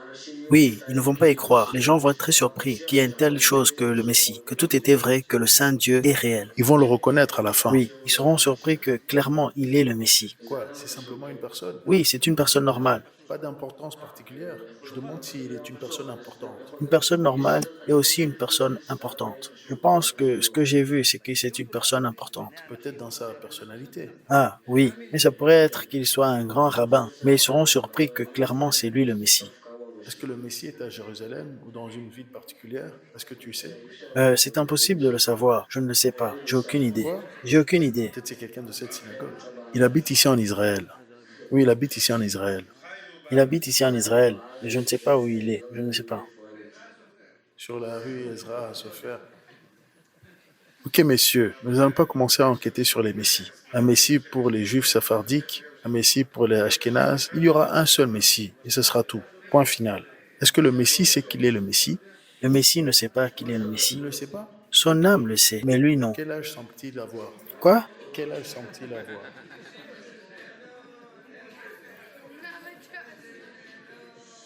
Qu'avons-nous dit? Au lieu de prendre ceci sérieusement et de le prendre à cœur et de se repentir, vous en faites ceci. Messieurs, les sages disent que quiconque fait des blagues sur les paroles de la Torah, si elle l'en préserve, d'après les paroles des sages, il tombe dans les excréments bouillants. J'ai vu ça. Tu as vu ça? Dis-nous, qu'est-ce que sont des excréments bouillants? Alors, les excréments bouillants, c'est une section de l'enfer. Je vous ai dit qu'il y a certaines sections là-bas. Et celle-là en est une. J'ai vu ces anges dont je vous ai parlé au début. Mais dis-moi, qu'est-ce que c'est? Est-ce une piscine? Non, c'est une mer. La taille d'une mer que nous avons. Énorme. Mais c'est un endroit très effrayant. Très effrayant. Tout y est sombre. Des excréments bouillants. Et tout autour, il y a beaucoup de feu. Et les anges destructeurs dont je vous ai parlé. Avec des barbes et tout. Ils sont là-bas. Ils saisissent quelqu'un au-dessus du feu et ensuite ils le jettent dedans. Et vous savez comment vous dites dans la prière Shemon Eresh qu'il tue et donne la vie? Là, ça parle de ça. Dieu les tue et les redonne la vie. Et ça se répète encore et encore. Il ravive la personne et le tue encore. Et la personne se trouve dans les excréments bouillants et brûle. Et ça se répète pour l'éternité. Et ça ne s'arrête jamais. Et qu'en est-il des juifs sephardiques, ashkénazes, chassidiques? Messieurs, il n'y a pas de juifs sephardiques, ashkénazes, pas de géographie. Il n'y a rien comme ça. Il y a une âme, il y a un dossier personnel. Et lui doit décider si tout est terminé pour nous ou pas. Je pose les questions par naïveté, pas par... Ne faites pas des blagues avec ces questions, c'est tout. Avant qu'il n'arrive là-bas, eux aussi, dans les excréments bouillants. Il y a aussi là-bas quelque chose comme ça, oui. Et tout le monde pense, ça ne va pas m'arriver. Et nous sommes les champions du monde à dire, ça ne m'arrivera pas à moi. Et après que cela arrive, ils disent, pourquoi c'est arrivé à moi? Dis-leur ce que tu as vu d'autre. Dans ce lieu, j'ai aussi vu beaucoup de gens. Il y a des gens qui étaient surpris qu'ils étaient là-bas, et même des gens religieux. J'ai vu des gens religieux là-bas. Ah, il y a des gens religieux là-bas? Il y a des gens religieux là-bas, oui. Mais c'était des gens religieux qui disaient, oui, ça va de parler aux filles, ça va de faire ceci ou de faire cela. Est-ce que tu as vu là-bas beaucoup d'orthodoxes? Quoi? Oui, il y en a. Ceux qui faisaient semblant d'être, mais ils n'étaient pas vraiment orthodoxes. Est-ce qu'il y a des justes ou des gens qui pensaient être justes et qui se retrouvent là-bas en enfer? Oui, il y a des gens comme ça. Et quoi? Oui, il y a des gens là-bas comme ça qui se faisaient passer pour des justes, mais lorsqu'ils sont arrivés, ils sont tombés en enfer. Et pour le juste quelle est sa récompense? Quelle est sa réponse de quoi? Pour le juste qui résiste à la tentation, quelle est sa récompense? Quelqu'un qui évite la tentation reçoit une grande récompense. Vraiment, il reçoit une grande récompense. Quelqu'un qui surmonte ses tentations, il reçoit comme le jardin d'Éden, selon ce que j'ai vu là-bas. Il y a plusieurs types de salles. Et quelqu'un qui évite la tentation d'un certain péché, il y a une chambre spéciale pour ceux qui ont évité certains types de péchés. Il y a une salle spécifique pour les gens comme ça. Vraiment, juste pour eux. Il y a aussi une salle qui est très élevée, une grande salle, comme un niveau très haut. Quelqu'un qui obéit au commandement avec peine, qui trouve que c'est difficile. Quelqu'un qui obéit les commandements, Par exemple, et malgré tout, il continue d'obéir les commandements. Là aussi, il y a une grande récompense. comment tu connais la taille des récompenses? Comment tu sais que tu reçois une grande récompense pour quelque chose? Je veux dire comment? Est-ce que tu vois une balance? Tu vois une balance, mais tu vois aussi une puissante lumière. Quand tu vois, tu comprends immédiatement. Et quand ils disent les commandements, alors qu'est-ce qui se passe ensuite? Quoi? Quand ils disent que telle personne, telle âme a fait tel et tel commandement, et dans ton cas, que tu as fait ceci et cela, Alors, lorsque j'étais là-haut, dans la cour, il y avait une lumière. Et tout le monde a crié, le juste, comme ça. Ça, c'était un sentiment vraiment très agréable. mais d'où pouvais-tu savoir quelle était la récompense? Que voulez-vous dire? Mais comment tu connais la taille de la récompense? Comment tu sais que c'était plus ou moins? J'ai pas compris ça. Tu le sais à cause de la lumière qui est plus forte, et aussi à cause de ce que les gens disent, et aussi à cause de la balance, et aussi parce que c'est plus grand et plus haut. Un peu de tout. Donc ça pèse plus? Oui, ça pèse plus. Et je ne sais pas comment l'expliquer. Donc ça pèse plus et aussi vous voyez une lumière qui brille plus fort? Oui, plus fort. Et c'est aussi la lumière que j'ai vue au début du tunnel. C'est la même lumière. Tout est cette même lumière. Est-ce que tu as vu des rabbins là-bas? J'ai vu Rabbin Ovadia Yosef, oui, mais il était parmi tous les autres là. Il était comme un morceau de lumière, simplement de la lumière, comme une grosse et belle lumière. Ce n'était pas comme toutes les personnes que j'ai vues là-bas qu'ils m'ont montré, qui ressemblent à ceux qu'ils ressemblent ici dans ce monde, habillés bien et tout. Il ressemblait à un morceau de lumière. Il était fait de lumière. Comment as-tu su que c'était lui? Dès le moment que tu vois une âme, l'âme est sans pieds, sans mains, sans tête, sans yeux, et tout ça. Il n'y a rien, ça n'a pas tout ça, mais tu peux voir, c'est la couleur. Je vais vous dire approximativement, comme jaune ou blanc, une espèce d'esprit. Pas des yeux, pas de bouche, ça n'a rien, il ne vous parle pas, mais vous savez qui c'est. Vous entendez la voix et vous savez qui c'est. Vous pouvez le parler, il se rappelle de ce qu'il a fait dans sa vie, et vous savez tout de lui, et vous savez aussi où il est. Pour les péchés entre un homme et son voisin homme, comment il peut se faire pardonner pour cela? Est-ce que tu as vu là-bas des membres de ta famille? Oui, j'ai vu des gens, oui. J'ai vu mon grand-père et il était assez content, d'après ce que j'ai pu voir là. Et j'ai même pu serrer sa main et tout. Qui était-il? Mon grand-père, oui. Et j'ai aussi vu la grand-mère de ma mère. Attends là une seconde. Il y a des gens que tu as pu voir dans leur forme habituelle, que tu vois et que tu sais que c'est ton grand-père ou ta grand-mère, que c'est un membre de la famille. Et de l'autre côté, tu dis que tu vois une lumière et il n'a pas de yeux, il n'a pas de mains, il n'a pas de tête, pas de visage, mais je sais qui c'est. Oui, vous savez qui c'est? Et dans la cour céleste, tu as dit qu'il y avait 3 juges dans cette cour et que cette cour était composée de rabbin Oyedi Yosef. Oui, Il était assis au milieu. oui, Il a présidé la cour. oui. Tu as dit rabbin Elia Yosef. Et le troisième, tu ne te rappelles pas? Non, je ne me rappelle pas. Et si nous disons des noms, est-ce que tu pourrais t'en rappeler? Oui, dites des noms. Rabbin Mordecai Eliyahu, Ben Ishkai, Rabbin Kadori, Rabbin Kadori. Rabbin Kadori. Rabbin Kadori, c'est le troisième? Comment une personne peut devenir digne pour avoir des juges comme eux? Non, ce n'est pas qu'il est digne d'avoir de tels juges, parce que chaque génération a ses juges, chaque génération a ses savants. Les gens qui sont morts il y a 1000 ans ont rencontré la cour céleste dans le Rambam. Nous n'allons pas rencontrer le Rambam là-bas, c'est tout. Et aussi, chaque génération a ses savants et ses juges. Eux-mêmes jugent leur génération. Donc dans la cour, il y a quelque chose qui change. Le Zohar écrit qu'il y a 24 types de cours célestes. Pas seulement une seule cour, mais il y a 24 types. Il y a une cour céleste pour ceux qui sont morts et qui ont été enterrés. Et ils vont être jugés là-bas. Il y a une cour pour les non-juifs. Il y a une cour pour les âmes lorsque un service mémorial est fait pour eux chaque année. Et pendant le service mémoriel chaque année, ils sont apportés devant la cour céleste. Ça, c'est déjà une cour différente. Et il y a une autre cour où c'est décrété ce qui va se passer dans le monde. Il y a 24 types de cours, 24 genres de cours. Les juges qui président ces cours, ceux qui jugent notre génération, sont nos savants. Mais les autres juges, ce n'est pas nécessaire que ce soient des savants qui étaient ici dans ce monde. Ils peuvent être aussi des anges. Et Dieu, le Très Saint, il a sa cour. Dieu et sa cour. Ah, il a demandé quels sont les gens qui disaient que j'étais le juste. Donc, qui étaient ces gens? Alors, dans cette salle, il y avait des milliers de personnes. Beaucoup, même des gens que je ne connais pas. Des tonnes d'âmes. Beaucoup, beaucoup de gens. Et il disait simplement, le juste, le juste. Alors, pour toute bonne action que tu as fait, il t'appelait le juste, et pour tous les péchés que tu avais faits, il t'appelait le méchant. Comment ça marche ensemble? Un paiement pour les bonnes actions et un paiement pour les péchés? Toute personne qui monte là-bas, il arrive là-bas avec un dossier. Ils ouvrent le dossier et ils regardent. Qu'est-ce qu'il a? Des péchés? Alors il doit aller être nettoyé. Et une bonne action, alors ils ont une récompense pour ça. Et ils attendent la résurrection des morts. Il n'y a pas d'homme juste sur la terre qui n'a pas péché. S'il a payé pour ses transgressions ici dans ce monde, il montera pur et propre. Et ils ne vont rien faire à celui-là. S'il s'est repenti pour ça, ils ne vont pas lui mentionner son péché. Mais si une personne avait une combinaison de choses, ils vont faire le tri. Et ils vont commencer à lui montrer que ça c'est une bonne action et que ça c'est un péché. Et donc pour ça, tu vas être puni et pour ça, tu vas être récompensé. Et pour les gens qui se sont repentis de péchés qu'ils ont fait à leurs voisins humains, oui, oui, s'il a souffert, je vais expliquer cela. Le Rambam l'a déjà expliqué. Une partie de sa repentance, c'est la souffrance. Ça dépend donc de ce qu'il a fait. S'il a violé des commandements positifs, alors Yom Kippour va expier cela, à condition qu'il se repente et qu'il soit vraiment désolé pour cela. Au sommet de Yom Kippour, c'est expié.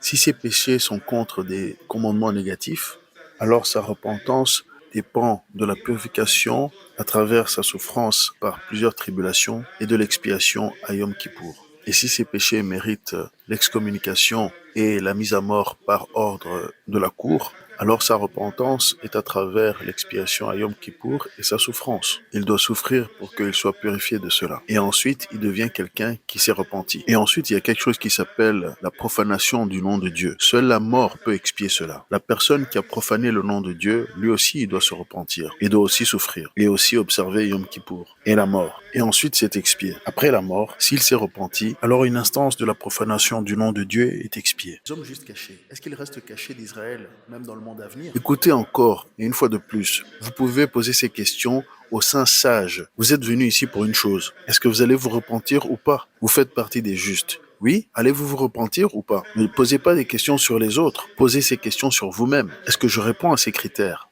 Est-ce que j'étudie la Torah? Est-ce que j'observe les commandements? Est-ce que je fais des bonnes actions? Ou suis-je condamné? Voilà les questions. Qu'est-ce que j'ai à faire avec les autres? Vous pouvez aussi remarquer qu'il a dit « J'ai été élevé, je montais, je montais, je montais, et rien d'autre ne m'intéressait. Je pouvais savoir où était une chose ou l'autre et tout ce que je voulais, mais ça ne m'intéressait pas. Ce qui m'intéressait, c'est ce qu'ils allaient faire de moi là-haut. Ils m'ont pesé, ils m'ont mis sur une balance, ils m'ont pesé.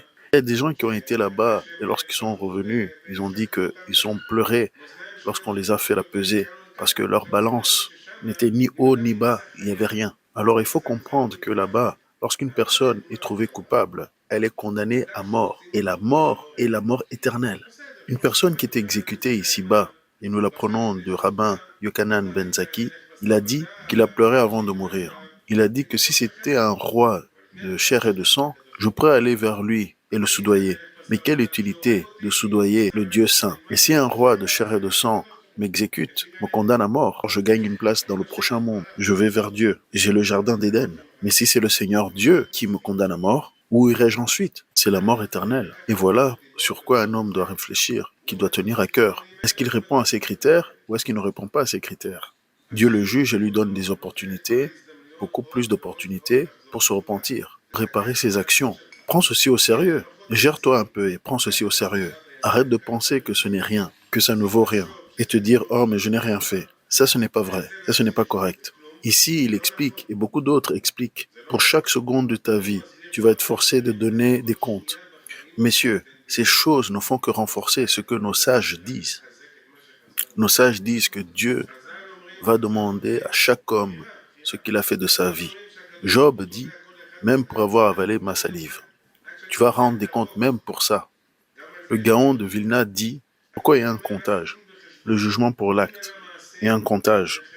Combien de bonnes actions aurais-tu pu faire dans ce moment où tu as décidé de ne rien faire? Le commérage, les mauvaises rumeurs, c'est quelque chose de très sérieux. Les fausses rumeurs, le Talmud, dans le tractat Hakim, à la page 15, dit « Quiconque parle des fausses rumeurs, Dieu dit à celui qui gère l'enfer, je suis au-dessus et toi en dessous. Nous allons le juger ensemble. » Commérage maléfique ou l'homme méchant? Le commérage maléfique. Encore une fois, vous devrez apprendre les lois sur le commérage maléfique. Mais parfois, oui, c'est une méchante personne. Ou de dire au public de faire attention par rapport à cette personne. Il y a des conditions. Et je ne vais pas aller dans ces détails maintenant.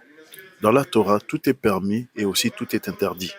Il n'y a rien qui est complètement permis, il n'y a rien qui est complètement interdit. Tout est permis et tout est interdit. N'importe quel exemple que tu me donnes, n'importe quel commandement que tu me donnes, je vais te dire quand c'est permis et quand c'est interdit. Si tu me dis une chose qui est interdite, je te dirai quand elle est permise. Tout ce que nous apprenons, c'est toute bonne action. Et c'est permissible jusqu'à un certain point. Et au-delà, c'est interdit. Jusqu'ici, c'est interdit et au-delà, c'est permis. Alors, sur le commérage maléfique, c'est pareil. Comme le sabbat, nous devons l'observer. Mais lorsqu'il s'agit de vie ou de mort, alors Moran a écrit que le plus rapide transgresse le sabbat dans une situation de vie ou de mort. Plus peut être dit sur celui-là et qu'il est en fait digne d'être célébré. Donc quelqu'un qui a brisé le sabbat est digne d'être célébré. Pourquoi? Parce qu'il sauve des vies. Ça, c'est une grande chose, alors c'est permis. Pour toute bonne action, et vous devrez les apprendre. Rabbin Ovadia, que son âme repose en paix, il parlait du mal de personnes méchantes et leur attribuer des noms. Et ça, c'est pas un problème, car c'est permis, car ils étaient pécheurs et causent d'autres à pécher. Et donc, c'est légitime d'en parler. Et il y a même d'autres qui disent que ce n'est même pas permissible de parler du bien de telle personne. Faire des éloges des personnes qui amènent les autres à pécher. C'est interdit de dire des bonnes choses à propos de ces gens. Et c'est une bonne action de dire des mauvaises choses sur eux. Ça dépend de qui. Mais nous ne pouvons pas dire parce que quelqu'un m'a énervé que c'est une personne méchante et que je peux parler sur eux. Non, ça, ce n'est pas permis. Nous devons connaître les règles très bien. Et si quelqu'un a failli, au ciel, on lui montre en quoi il a failli et en quoi il n'a pas. En conclusion, je vais demander à Nathan ici une dernière question. Il a dit qu'on lui a montré toutes ses actions. Il n'a que 15 ans et 1 mois. On lui a montré ceci lundi. Ça s'est passé il y a 3 jours. Qu'est-ce qui a changé sur lui? Nous ne pouvons pas répéter les choses que nous avons déjà dit au début.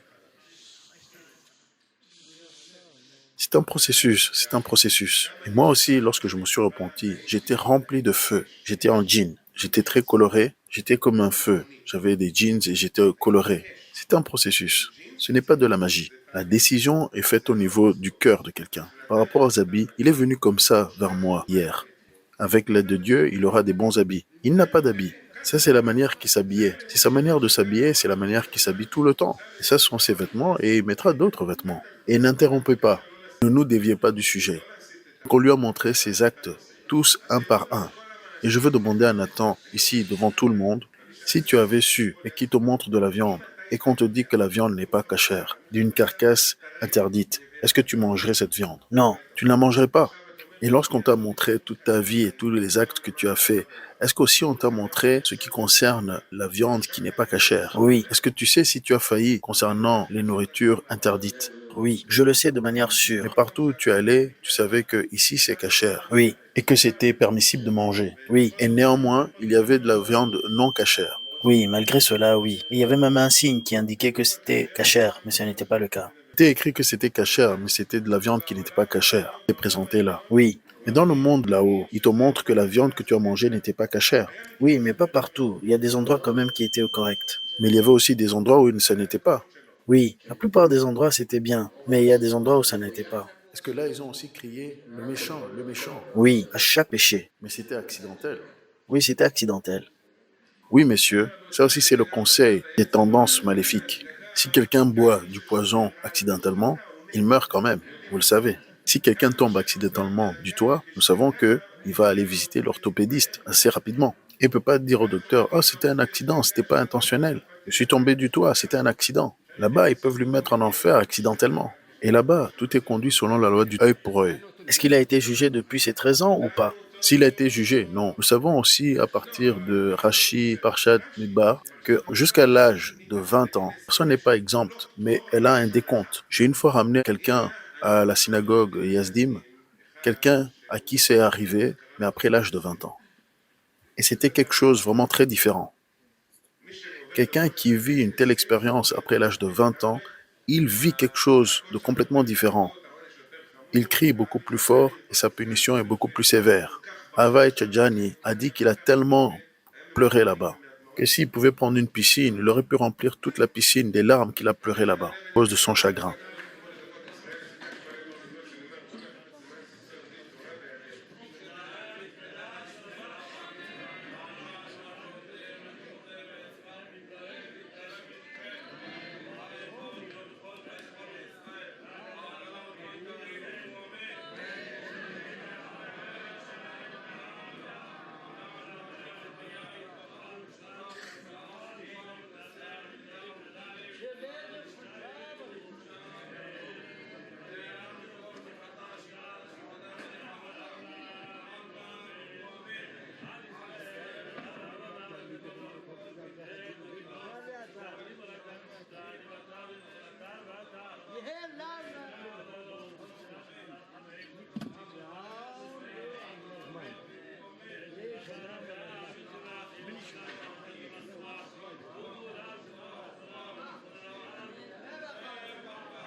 Que pensez-vous de cette vidéo? Est-ce que vous êtes d'accord? Est-ce que vous n'êtes pas d'accord? Ou est-ce que vous voyez les choses autrement? Ou si vous avez reçu autre chose qui va avec ce message, laissez un commentaire. Si cette vidéo vous interpelle, si cette vidéo vous parle, laissez un commentaire. Partagez vos rêves, vos expériences de mort imminente, vos expériences spirituelles à l'adresse ci-dessous visiontransformation.info@gmail.com. Nous connaissons en partie, nous prophétisons en partie, donc plus nous en savons et mieux nous marchons.